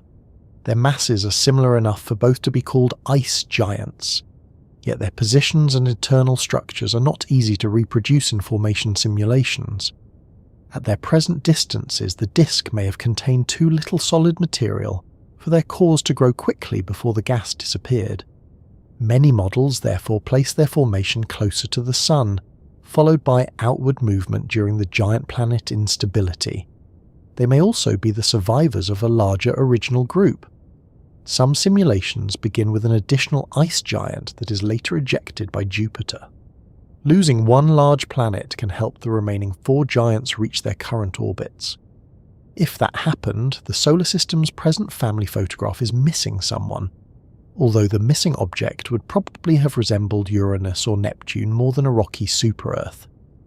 The outer planets also have a large amount of orbital space between them compared with compact systems. Their spacing contributes to long-term stability. A tightly packed chain of large planets is more vulnerable to gravitational disruption, especially after the gas disk disappears. Our giants occupy broad, separated paths, giving them less opportunity to encounter one another closely now. This does not mean the system is perfectly fixed. Planetary orbits change slowly under mutual gravitational influence. Small bodies are scattered. Comets move inward. Some asteroids enter resonances. The system is dynamic, but its major planets have remained stable over billions of years. The inner planets are also more widely separated than those in many Kepler systems. Astronomers studying compact multi-planet systems have noticed that neighbouring planets often have similar sizes. This tendency is sometimes described informally as peas in a pod. A system may contain several planets that are all roughly Earth-sized, or several that are all in the sub-Neptune range. The planets are not identical, but their sizes and regular spacing suggest that they grew from related conditions and influenced one another during migration. The solar system does not fit that pattern particularly well. Mercury, Venus, Earth, and Mars differ greatly in mass. Earth is more than 18 times as massive as Mercury, and about 9 times as massive as Mars. The jump from Earth to Jupiter is enormous. Saturn is much less massive than Jupiter, and Uranus and Neptune form another smaller pair. One recent theoretical study proposed that systems of super-Earths may develop their relatively uniform masses through repeated formation at pressure bumps created by earlier planets. In that model, worlds near the pebble isolation mass encourage the formation of additional similar planets, producing chains of comparable super-Earths. Smaller Earth-like planets that never reach pebble isolation can have more varied masses, closer to the uneven terrestrial family found around the Sun. That proposal remains one developing explanation, but it illustrates a useful point. Earth may not be a slightly undergrown member of the super-Earth population. Earth-sized planets and super-Earth systems may sometimes follow meaningfully different growth paths. The amount of available solid material can create this division. A massive inner disk may build several cores until each reaches a similar limiting mass. A less massive or interrupted disk may produce a handful of smaller bodies with less regular sizes. Our terrestrial planets could be the outcome of the second process. The asteroid belt reinforces the impression of limited material. The total mass of the belt is far smaller than the mass of Earth. It is not the remains of a destroyed Earth-sized planet, despite a common popular idea.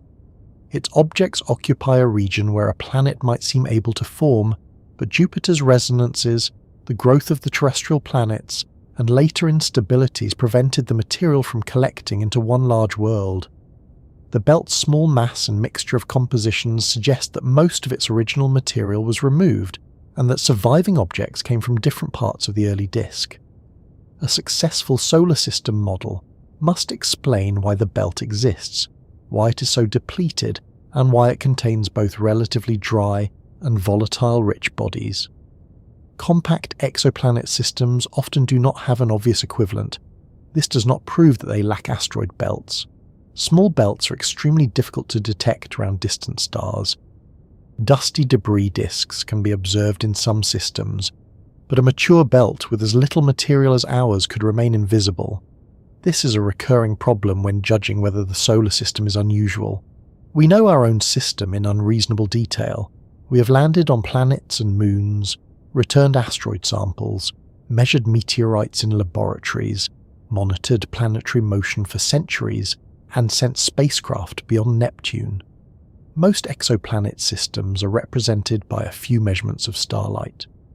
Comparing the two is like comparing a complete family medical history with a silhouette seen through a curtain. A distant observer using methods similar to ours might fail to detect most solar system planets. Earth produces a weak radial velocity signal and would transit only if the observer occupied a narrow line of sight. Jupiter is easier to detect, but confirming its long orbit would require many years. Saturn's signal is weaker and slower. Uranus and Neptune would be harder still.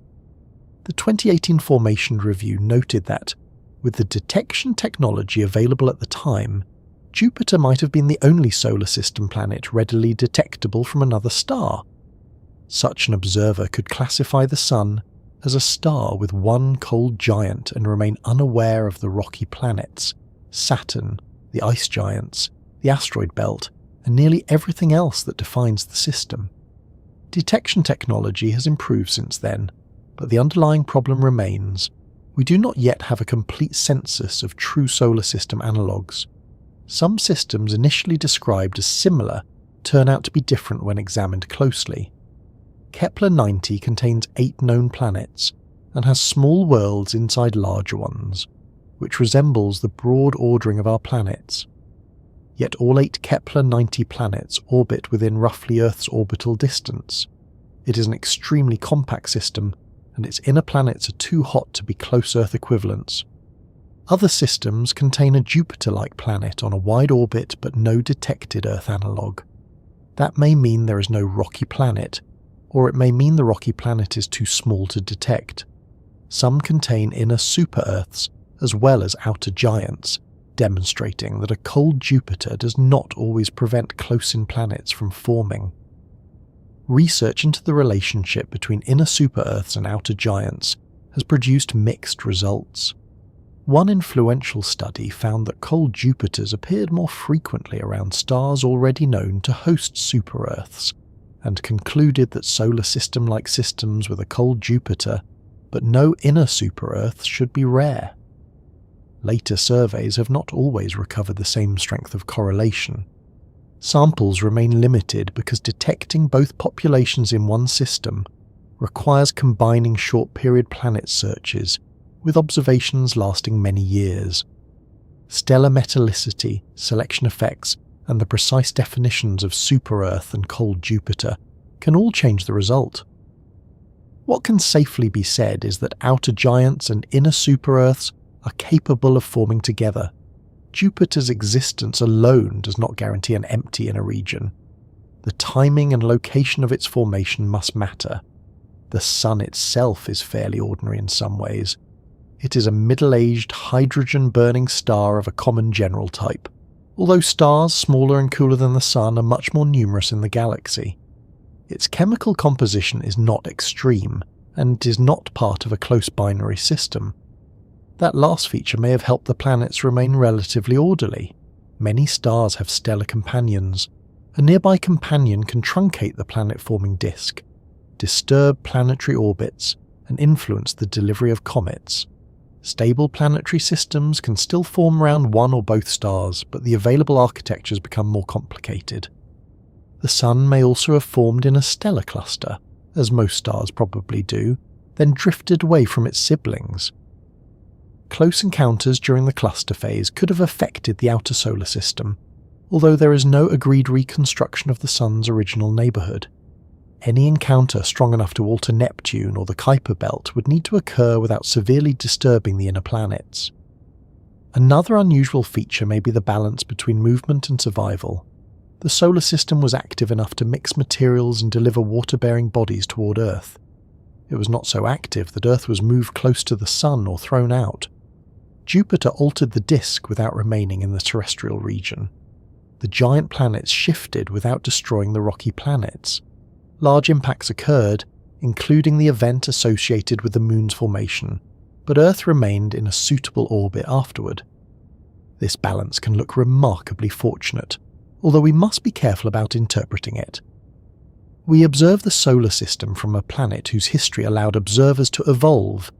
If a different architecture had removed Earth, placed it near the Sun, or left it without long-term surface water, no one would be here to complain about the design.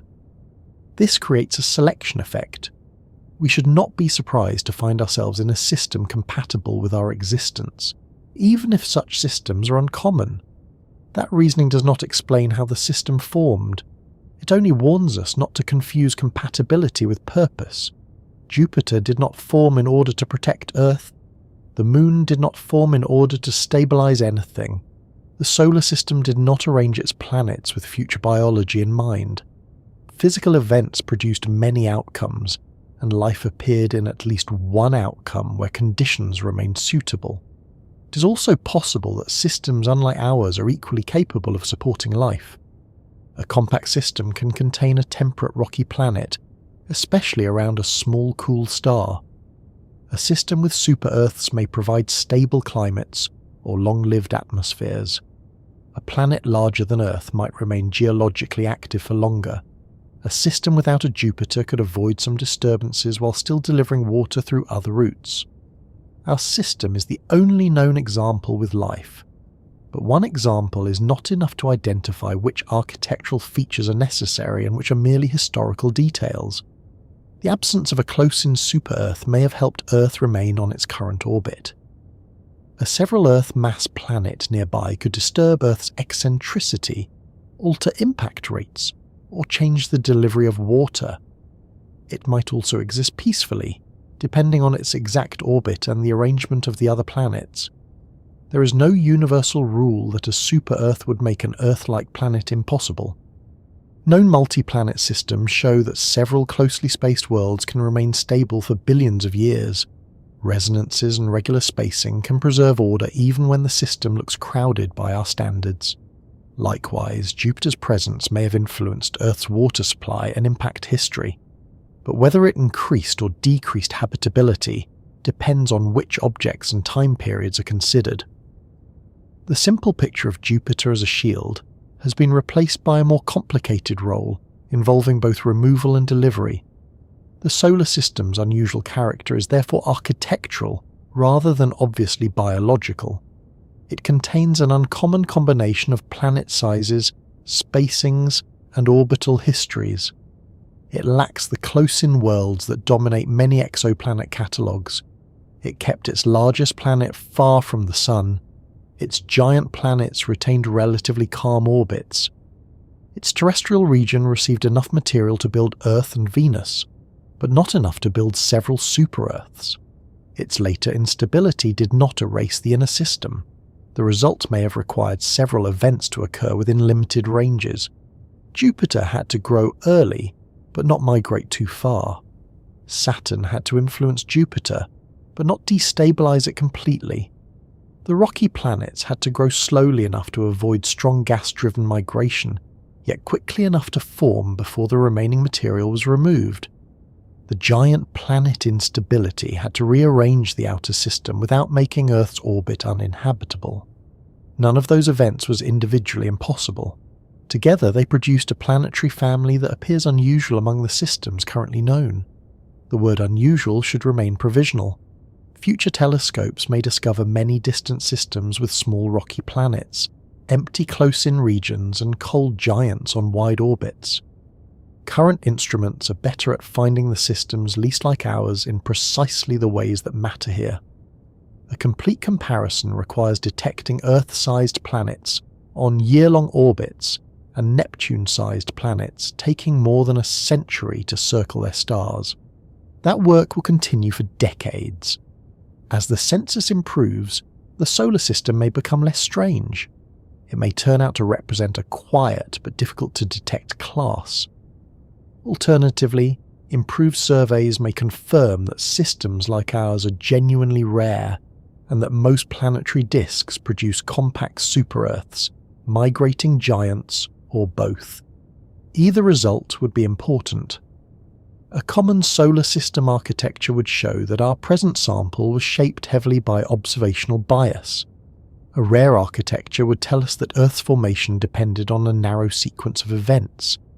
It would not make Earth the centre of the universe, but it would make our route through planet formation less typical. The most interesting comparison may not be between the whole solar system and every known exoplanet system. It may be between Earth and the worlds that formed where Earth did not. Rocky planets several times heavier, water-rich planets with deep oceans, and sub-Neptunes wrapped in thick atmospheres. Those planets occupy the missing part of our family. Being larger than Earth can be either an advantage, a serious problem, or something in between, which is why the habitability of super-Earths cannot be determined from size alone. A planet may have the correct orbit, a stable climate, liquid water, and an atmosphere that protects its surface. Another planet with almost the same radius may be buried under hundreds of kilometers of gas, covered by molten rock, or exposed to radiation from an active star. The first question is whether the planet has a surface at all. A dense super-Earth made mainly of iron and silicate rock should have a solid exterior, although that exterior might be hidden beneath oceans, ice, clouds, or lava. A low-density planet in the same broad size category may have a thick hydrogen and helium envelope. As pressure increases deeper inside that atmosphere, the gas gradually becomes denser and hotter. There may be no clear boundary where a traveller could point downward and say, "There is the ground." This is why the distinction between a rocky super-Earth and a sub-Neptune matters so much. A rocky world can potentially provide a surface where liquid water interacts with minerals, an atmosphere, and sources of energy. A sub-Neptune may instead contain a deep gaseous envelope above layers of hot fluid and high-pressure material. Life could perhaps exist in an atmosphere or ocean under unfamiliar conditions, but that possibility is much harder to evaluate because we have no comparable environment in the solar system. Astronomers begin with mass and radius. Those values provide an average density, which helps narrow the possible compositions. A planet that is only 1.5 times Earth's radius, but 6 times its mass, is likely to contain a large amount of rock and metal. A world twice Earth's radius, and only 3 times its mass needs substantial lower density material. The answer is rarely unique. A planet with a certain density might contain an iron core, a rocky mantle, and a moderate ocean. It might instead have less water and a light atmosphere. Interior models produce several arrangements that fit the same measurements. Habitability therefore begins with an uncomfortable number of unknowns. We may know the planet's diameter to within a few percent and still be unsure whether it has continents. The next question is temperature, which leads to the habitable zone. This is the range of orbital distances where a rocky planet with a suitable atmosphere could maintain liquid water on its surface. It is a useful way to select targets, but it is not a certificate of comfortable conditions. A planet in the habitable zone could lack water, possess almost no atmosphere, or suffer an extreme greenhouse effect. NASA treats the habitable zone as an initial filter rather than proof of habitability, and emphasizes that planetary size, atmospheric properties, and the behavior of the host star must also be considered. Venus provides a nearby warning. It lies close to the inner edge of the Sun's broad habitable region in some definitions, and it is almost the same size as Earth. Its thick carbon dioxide atmosphere produces surface temperatures hot enough to melt lead. Mars shows the opposite problem. It occupies a more distant orbit and has evidence of past surface water, but its atmosphere is now thin and much of the planet is cold and dry. Moving a planet to the correct distance does not repair every other condition. A larger rocky planet may have several potential advantages. Stronger gravity helps it retain atmospheric gases. Its interior may remain hot for longer because a large body cools more slowly than a small one. Continued internal heat could support volcanism, recycle gases, and maintain geological activity over billions of years.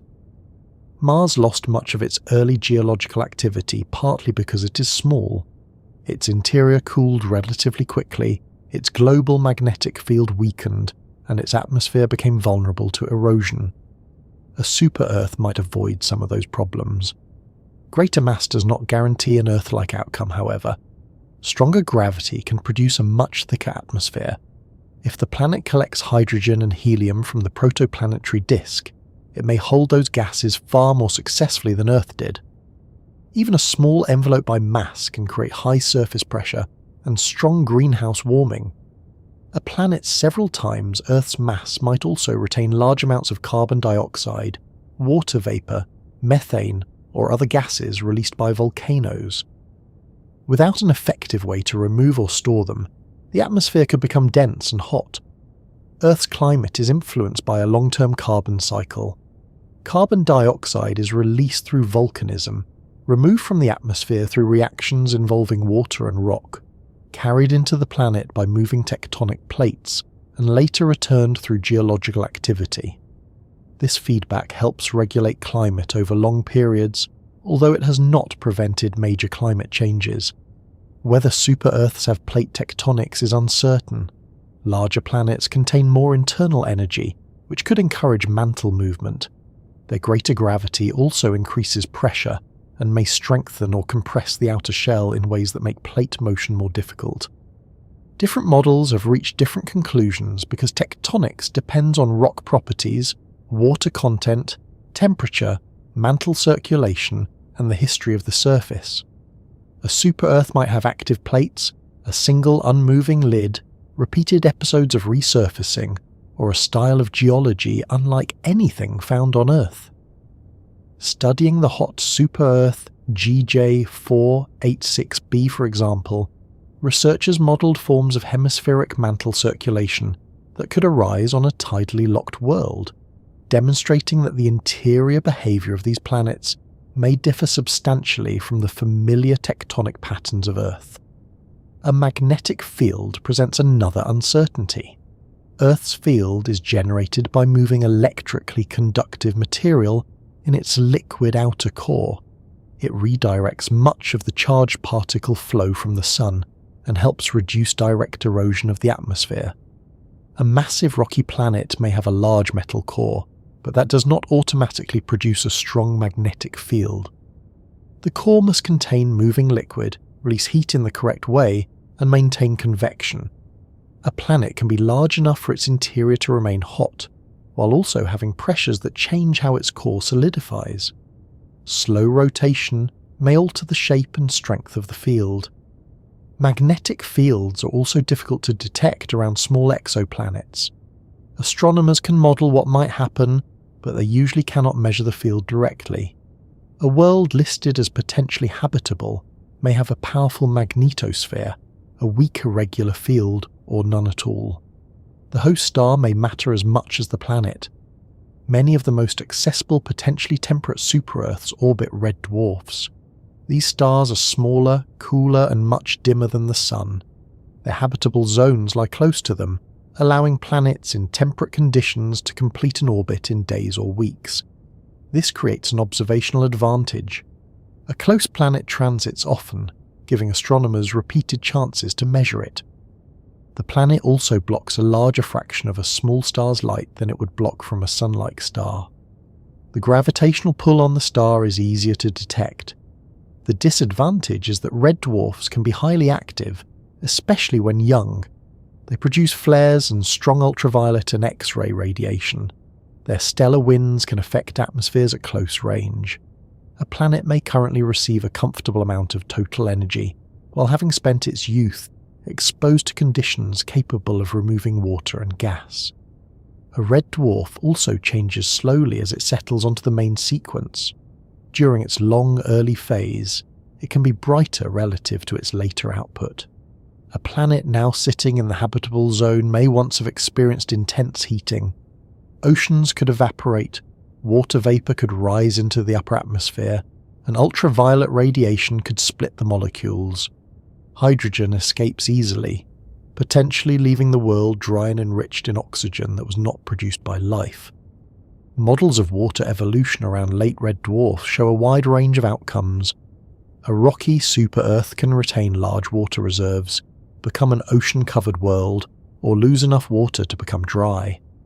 Planetary mass helps with retention, but the initial water supply, orbital position, atmospheric escape, and exchange of water with the mantle all matter. Some simulations find that only a limited range of starting water inventories produces an Earth-like balance of oceans and exposed land. Close-in planets are also likely to become tidally locked. Their rotation slows until one rotation takes the same amount of time as one orbit. One side then faces the star permanently, while the other remains in darkness. This once seemed automatically hostile to habitability. The day side might overheat, while the night side could become cold enough for the atmosphere to freeze. Climate models have shown that tidal locking does not necessarily produce those extremes. An atmosphere can move heat from the day side to the night side. Oceans can also transport energy. Clouds may form over the region facing the star and reflect part of the incoming radiation. Depending on the atmospheric pressure and water supply, a planet can maintain moderate conditions across a substantial area. Some models produce an eyeball climate, with open water near the point directly facing the star and ice, across much of the remaining surface. Others allow habitable temperatures near the boundary between permanent day and permanent night.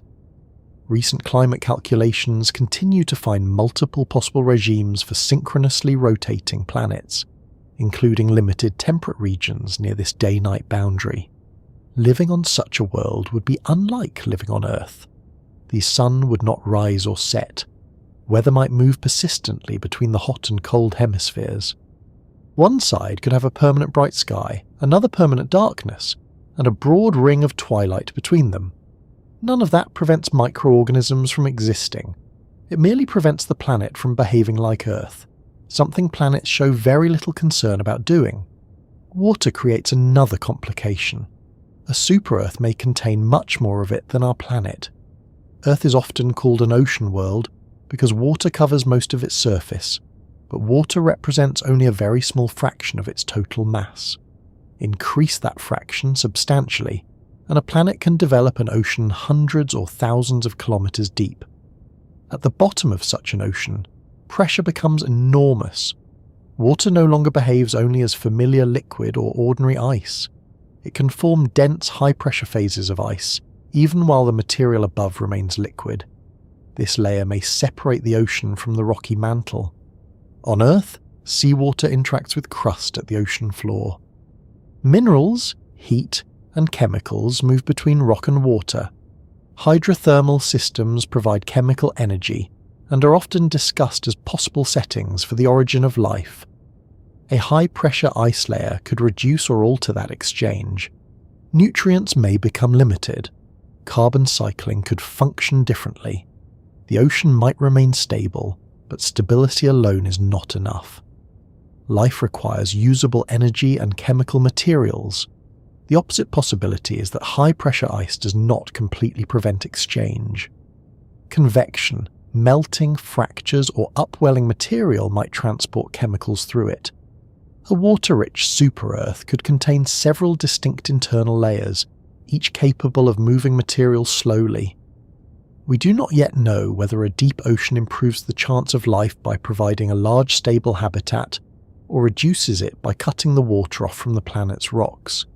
It may do both, depending on the depth and interior activity. One of the strongest current candidates for detailed study is LHS 114OB. It orbits a red dwarf about 49 light-years away, has a radius around 1.7 times Earth's, a mass several times Earth's, and a roughly 25-day orbit. Its density is lower than expected for a planet made only from Earth-like proportions of iron and rock. This initially allowed two broad explanations. It could be a rocky core surrounded by a light hydrogen-rich atmosphere, making it a small sub-Neptune. Alternatively, it could contain a large quantity of water.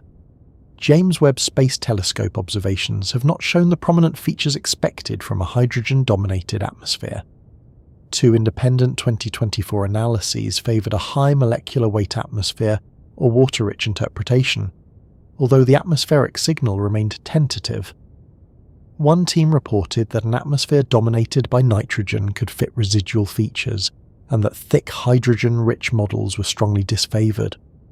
Another concluded that a water world scenario remained the best explanation for the planet's low density, after hydrogen-rich atmospheres were excluded by their models. This does not mean astronomers have discovered an inhabited ocean. It means they may have identified a planet with conditions worth investigating. LHS 114OB could have a large global ocean, an ice-covered surface, a limited region of liquid water, a thick atmosphere, or no substantial atmosphere at all. Additional observations are needed to confirm whether its gases include nitrogen, carbon dioxide, water vapour, or something else. The planet is useful because the possible answers are scientifically important, even if none involves life. Confirming a water-rich super-Earth would reveal how planets collect and retain volatiles. Detecting a heavy atmosphere around a rocky planet orbiting a red dwarf would show that such atmospheres can survive stellar activity. Finding an airless surface would provide a different constraint on atmospheric loss. TOI 715b offers another example. It lies about 137 light-years away, has a radius roughly 1.55 times Earth's, and completes an orbit in 19.3 days around a red dwarf. Its orbit falls within a conservative estimate of the star's habitable zone. Its measured size places it near the region, where planets change from predominantly rocky worlds to gas-rich ones, making its composition especially important. We do not yet know whether it has an atmosphere. We do not know whether it has water. Calling it a habitable zone super-Earth describes its size and the energy it receives, not its surface. This careful language can feel less exciting than announcing a second Earth, but it is more useful. Habitability is not one measurement. It is a chain of conditions, and every link must be investigated separately. A planet must first be real rather than a false signal. Its size and mass must be measured. Its density must be interpreted. Its star's radiation and age must be understood. An atmosphere must be detected, then its composition examined. Climate models must determine whether the measured gases could support liquid water. Researchers must consider clouds, photochemistry, atmospheric escape, volcanic activity, and the possibility that the planet has no accessible rocky surface. Only then does the search for signs of biology begin. A biosignature is a substance, pattern, or combination that might be produced by life. Oxygen is often mentioned because photosynthesis maintains a large amount of it in Earth's atmosphere. Methane can also be produced biologically. Nitrous oxide, methyl chloride, and other gases have been proposed as possible signs. No single gas is a guaranteed discovery of life. Oxygen can be produced without biology when ultraviolet radiation splits water or carbon dioxide. Methane can be released by geological reactions. A planet may contain both oxygen and methane because its atmosphere is out of chemical balance, but even that combination must be interpreted in the context of the star, surface, oceans, and volcanic activity. Life might also be present without creating a detectable atmospheric signal.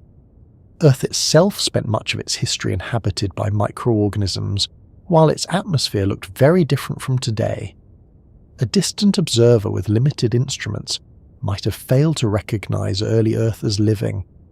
Clouds and hazes make the task more difficult.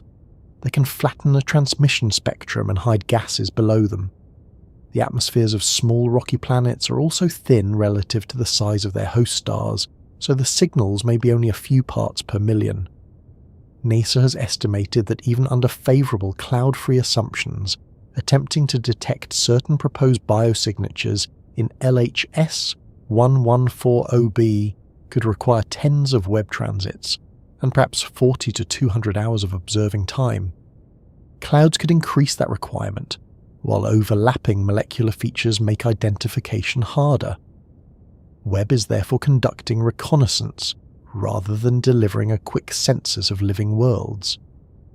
NASA's dedicated Rocky Worlds program is allocating about 500 hours to 9 small planets around nearby red dwarfs, including LHS 1140b, to determine how often rocky worlds in these systems retain detectable atmospheres. That question must be answered before more ambitious biological interpretations become reliable. If most close-in rocky planets around red dwarfs are airless, the search may need to shift toward calmer stars or wider orbits. If many retain atmospheres, red dwarf systems become much more promising. Either outcome improves our understanding. Super-Earths may offer more atmospheric signal than true Earth-sized planets, because their atmospheres extend over a larger area, and their gravity can help them retain gases. That makes them attractive observational targets. The same qualities that make them easier to study can make them less Earth-like. A detectable thick atmosphere may indicate a small Neptune rather than a habitable rocky world. Strong gravity may preserve gases that create excessive pressure. A deep ocean may hide the rocky surface. More mass is helpful, only up to the point where it changes the planet into something else. Could Super-Earth support life? The honest answer is yes, under some plausible conditions. A rocky super-Earth in a stable orbit could have liquid water, an atmosphere, geological activity, and sources of chemical energy.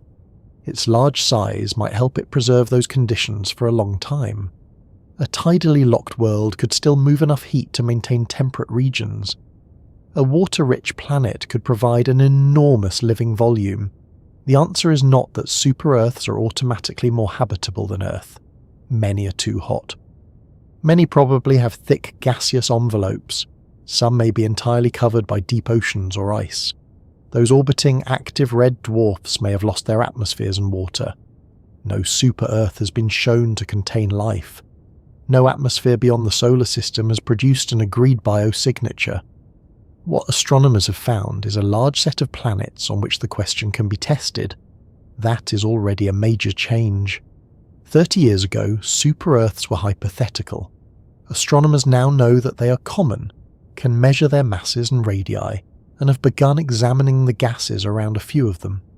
The next stage requires finding better targets, temperate planets around bright nearby stars, worlds on longer orbits around stars more like the Sun, and super-Earths far enough from their stars that their atmospheres have not been heavily altered by heat.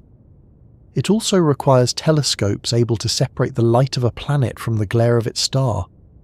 The search is moving from asking how many such planets exist to asking what they are made of, how they change, and whether any have maintained environments where biology could begin. That change requires several kinds of telescope because no single instrument can provide every measurement. One telescope may discover a planet through a transit. Another measures the mass through the movement of the host star. A third studies the atmosphere. A fourth searches for additional planets farther out. The final description is assembled from observations made at different times, wavelengths, and locations.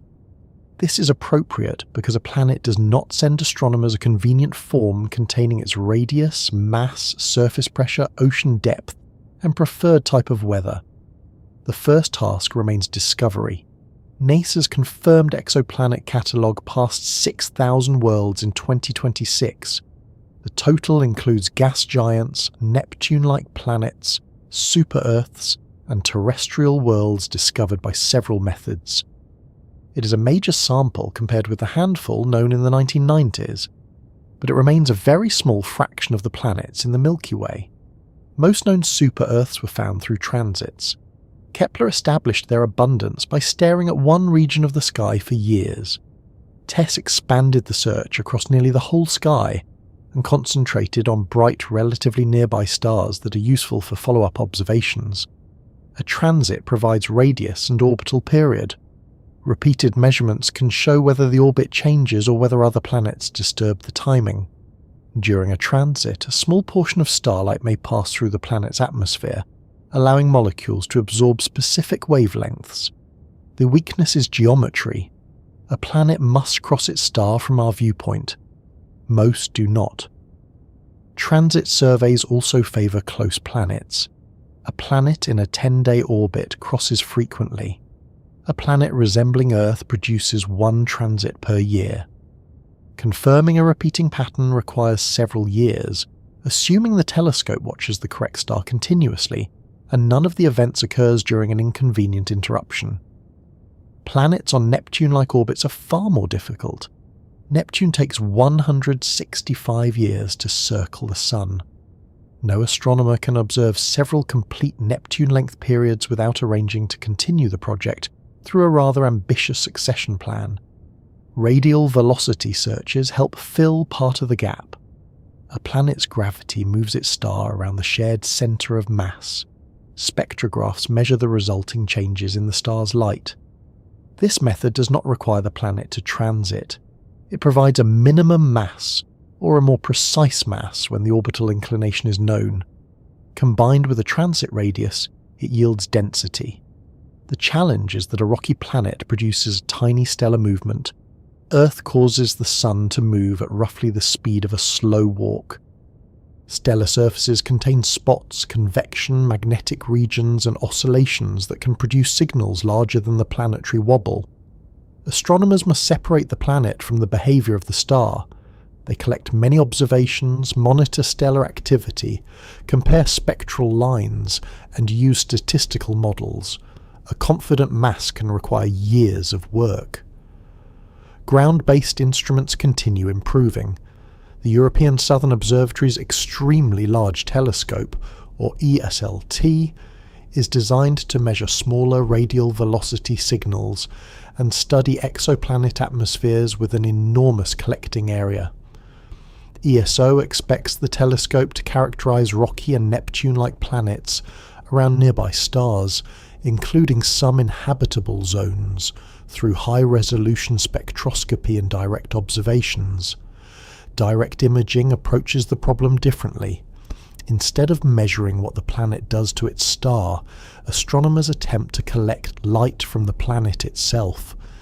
That light may be reflected starlight or heat emitted by the world. The difficulty is contrast. An Earth-like planet seen from another system would be about 10 billion times fainter than the Sun at visible wavelengths and separated by a very small angle. The star's glare spreads through the telescope and overwhelms the planet. A coronagraph blocks and controls the starlight inside the telescope. A possible alternative for some future missions is a starshade, a separate spacecraft positioned far in front of the telescope to block the star before its light reaches the optics. Directly collected planetary light is valuable because it can be divided into a spectrum. The spectrum may reveal water vapor, carbon dioxide, oxygen, methane, clouds, surface properties, and temperature. Repeated observations can show seasons or rotation. Current direct images mostly show large, young, hot planets on wide orbits. Those worlds glow strongly in infrared light and stand far enough from their stars to be separated. The technology must improve considerably before an Earth-like planet beside a Sun-like star becomes a routine target. NASA's Nancy Grace Roman Space Telescope will test an important part of that technology.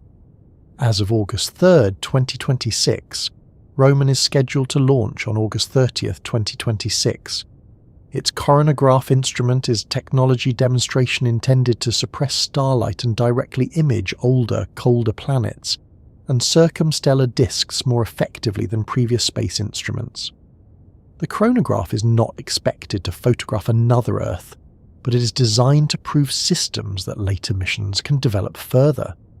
Roman will also expand the planetary sensors through gravitational microlensing. Microlensing occurs when the gravity of a foreground object bends and magnifies light from a more distant star.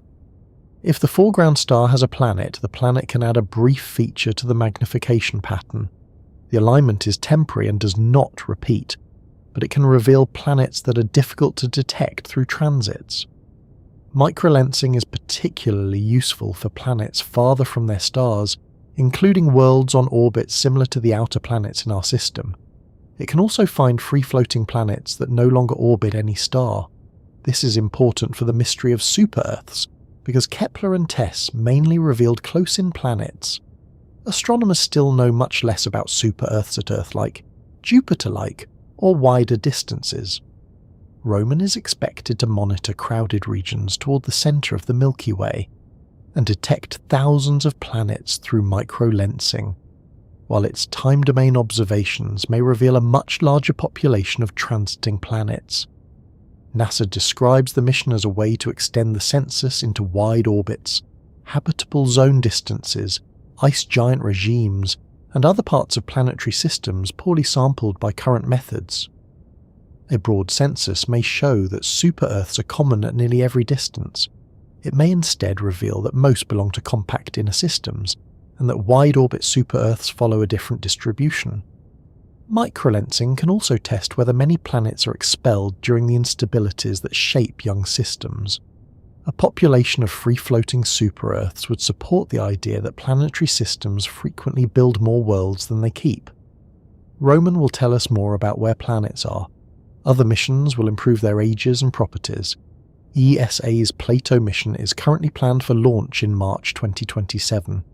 It will use 26 cameras to monitor more than 200,000 stars, with a particular focus on terrestrial planets in orbits extending to the habitable zones of Sun-like stars.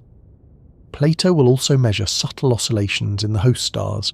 Those oscillations allow astronomers to estimate stellar masses, radii, and ages more accurately. Age is one of the missing pieces in exoplanet science. Kepler provided a snapshot containing planets of many ages. Without precise stellar ages, it can be difficult to determine whether two planet populations formed differently, or whether one evolved into the other. A young sub-Neptune may lose its atmosphere and become an older super-Earth. A close planetary chain may begin in resonance, then spread apart over billions of years. A planet's radius changes as its atmosphere cools and contracts. Stellar radiation declines as the star ages. Plato's measurements should allow astronomers to arrange planetary systems in a rough timeline. They can examine whether the radius valley shifts with age, how quickly atmospheres disappear, and whether compact systems become unstable early or continue changing for billions of years. The mission will also search longer orbits than many earlier transit surveys. A true Earth analogue around a Sun-like star requires an Earth-length observing period and multiple transits. Plato is designed to monitor selected fields long enough to find small planets that would be missed by surveys moving rapidly across the sky. These worlds may answer a particularly important question. Are super-Earths common around Sun-like stars at temperate distances, or do they mainly dominate short orbits and systems around smaller stars? If Plato finds many temperate super-Earths beside stars resembling the Sun, the solar system's missing middle becomes even more unusual.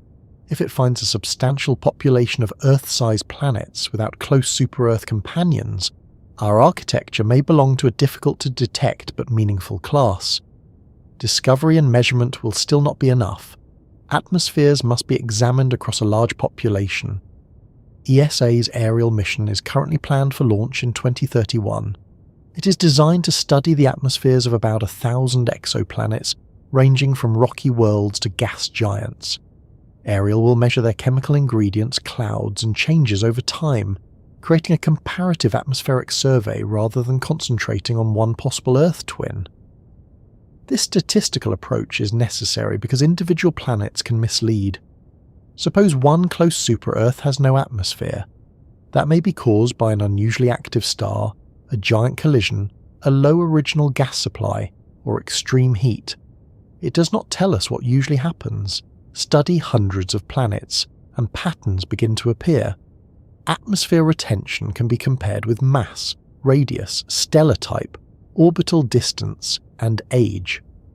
Researchers can test whether planets above a certain mass keep hydrogen, whether water-rich worlds form in particular regions, and whether the radius valley is produced mainly by stellar radiation or by heat escaping from planetary interiors.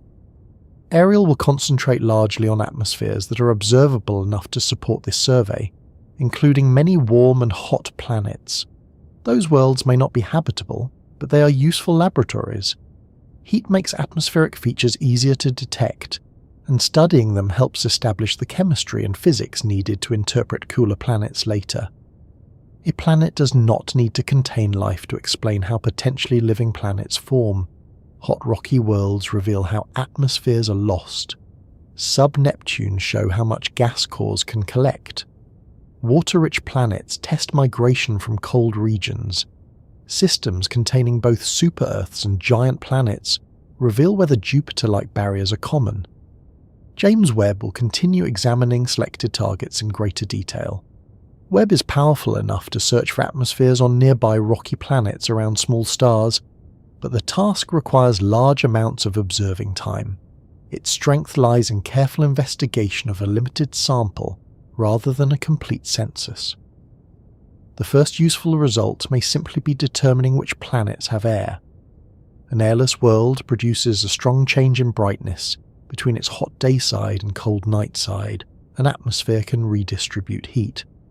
During an eclipse, when the planet passes behind its star, Webb can measure the loss of infrared light and estimate dayside temperature. Transit observations can search for molecular absorption. Stellar contamination remains a problem. Spots and bright regions on a red dwarf can change the apparent transit spectrum. The telescope is measuring a small difference between two large quantities of light, and the star is not a perfectly uniform lamp. The LHS 114 OB observations show both the promise and the difficulty. Webb data can rule out some atmospheric models and tentatively favour others, but stellar surface features must be modelled carefully, and additional transits are needed. Ground-based telescopes will work alongside space observatories. The ELT's enormous mirror will collect enough light for high-resolution spectra of nearby planetary systems. Molecules moving with a planet change velocity as it orbits, allowing astronomers to separate their spectral lines from the relatively stationary lines of Earth's atmosphere and the host star. A large telescope may also measure planetary rotation, winds, or differences between hemispheres. These are difficult observations, but each adds information that cannot be obtained from radius and mass alone. The longer-term goal is direct imaging of potentially habitable worlds. NASA is developing the concept for the Habitable Worlds Observatory. Its main objective is to directly image and characterize at least 25 potentially habitable planets around nearby stars. The observatory would use spectroscopy to search their atmospheres for gases such as oxygen and methane, while also conducting broader astrophysics. The mission remains in development and does not yet have a launch date. The number 25 is important. One planet with an intriguing atmosphere may produce years of argument. A sample of several dozen makes comparison possible. Some may have water but no oxygen. Some may have oxygen produced without life. Some may have thick clouds. Others may resemble dry versions of Earth. Their host stars will differ in age and activity. Researchers will look for combinations rather than one magical molecule. Oxygen with methane may be more significant than oxygen alone. Carbon dioxide, water vapour, carbon monoxide, pressure indicators, clouds, and surface temperature all help establish the environmental context. Even a carefully measured atmospheric imbalance will not produce instant certainty. Scientists will test geological and photochemical alternatives.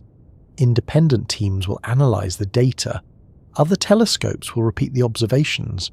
A genuine detection of life will probably arrive as an argument that becomes stronger over time, not as one dramatic screen suddenly displaying the word aliens. Super-Earths will be part of this search, but the best targets may not always carry that label. A planet 1.4 times Earth's radius could be a massive rocky world. One at 1.8 times Earth's radius could be a water world or a sub-Neptune. Classification will depend on density and atmosphere, not only on where the radius falls in a catalogue. The search will also examine systems as complete families. A super-Earth's origin may be revealed by its neighbours. A resonant chain suggests migration.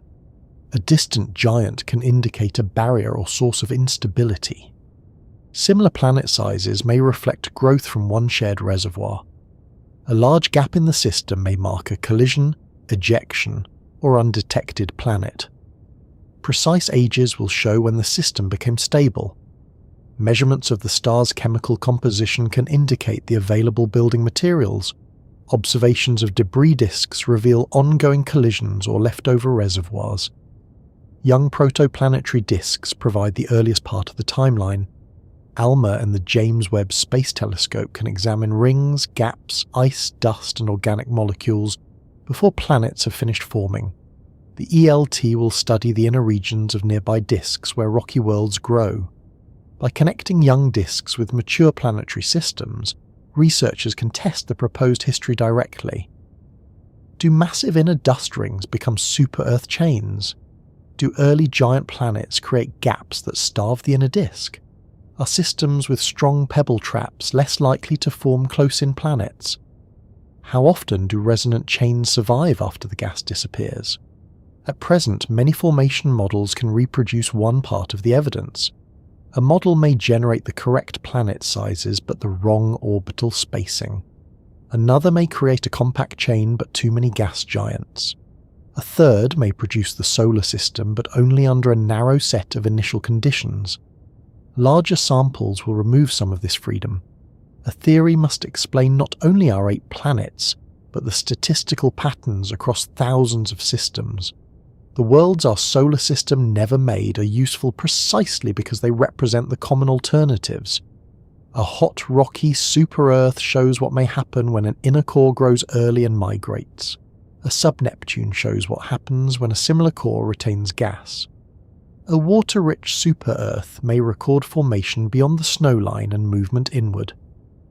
A system with 6 close planets demonstrates that resonant chains can survive. A system with an outer giant and inner super-Earths shows that giant planet barriers are not always complete. Everyone provides a comparison with the path taken here. The most revealing discovery may eventually be a true mirror of the solar system, a sun-like star with no close-in planets, several small rocky worlds at moderate distances, a Jupiter analogue on a wide circular orbit, and ice giants farther out. Finding one would show that our architecture can be repeated. Finding many would suggest current surveys have underestimated it. Failing to find them after instruments become capable of doing so would strengthen the conclusion that our planetary family followed a rare route. An equally important discovery would be a temperate rocky super-Earth with a measured atmosphere. Such a planet would let astronomers test whether greater mass supports a stable climate, whether deep oceans prevent familiar geochemical cycles, and whether life can influence an atmosphere under stronger gravity. It would be a type of environment that the solar system cannot provide. The search therefore has two connected goals. One is historical. Astronomers want to know why the Sun lacks the planets that appear so frequently elsewhere. The other is biological. They want to know whether one of those unfamiliar worlds can support life. Roman will broaden the census. Plato will locate longer period terrestrial planets and measure their ages. Webb and the ELT will examine selected atmospheres. Ariel will compare atmospheric chemistry across a large sample. The proposed Habitable Worlds Observatory would directly image nearby potentially habitable planets.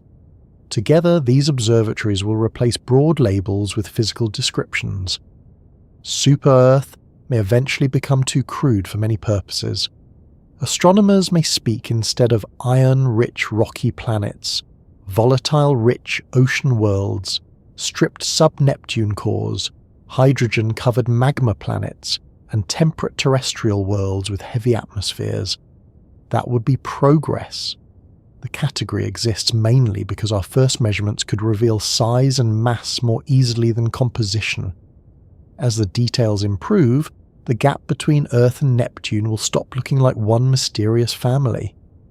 It will become a collection of different outcomes produced by growth, migration, atmospheric loss, water delivery, and stellar radiation. Our solar system will remain without a local example. We will still need telescopes to study them across light years, using small changes in starlight and a great deal of patience. Those measurements will tell us whether Earth's modest mass resulted from Jupiter's early growth, a limited ring of solid material, the loss of an earlier planetary generation, or several events working together. They may also show whether a planet larger than Earth can remain rocky, wet, stable, and biologically active. Until then, the missing worlds are not merely empty entries in the solar system. They are a way of comparing our history with the histories that occurred around other stars, and each new detection gives us another piece of the explanation we have been trying to assemble. And so, we have reached the end of our look at the planets our solar system never made. We began with a simple absence. There is nothing here between the size of Earth and Neptune. Around other stars, however, that same range is filled with rocky super-Earths, water-rich worlds, and small planets wrapped in thick atmospheres. Their abundance has shown us that our solar system is not the standard arrangement we once assumed it was. The young Sun may have started with less solid material near it. Jupiter may have blocked pebbles and migrating planetary cores. Earlier worlds may have fallen into the Sun, or the planets we know may simply have grown from a narrow ring that never contained enough material to build anything larger than Earth. For now, no single explanation has settled the matter. Each new exoplanet gives astronomers another system to compare with ours, and future telescopes will show us whether quiet planetary families like our own are genuinely rare or merely difficult to detect. They may also tell us whether super-Earths can have oceans, stable atmospheres, active geology, or even life. Somewhere around a nearby star there may be a world several times heavier than Earth, with weather, seas and conditions unlike anything in our own planetary neighbourhood. It may be completely barren. It may be hidden beneath gas or ice. Or it may be the kind of living world the solar system never had the materials to build. Before you settle fully into sleep, let me ask you one last question. Would you rather visit a familiar Earth-sized planet or step onto a super-Earth and discover what stronger gravity, deeper oceans, and a different sky would really feel like? You can leave your answer in the comments, along with where you are listening from tonight. If you found this journey calming or interesting, you can like the video and subscribe to Science for Sleep. It helps more curious listeners find these quiet explorations of the universe. For now, let the distant planets continue around their stars without needing anything from us. The search will continue, the telescopes will keep watching, and the missing worlds will gradually become less mysterious. Sleep well, and good night.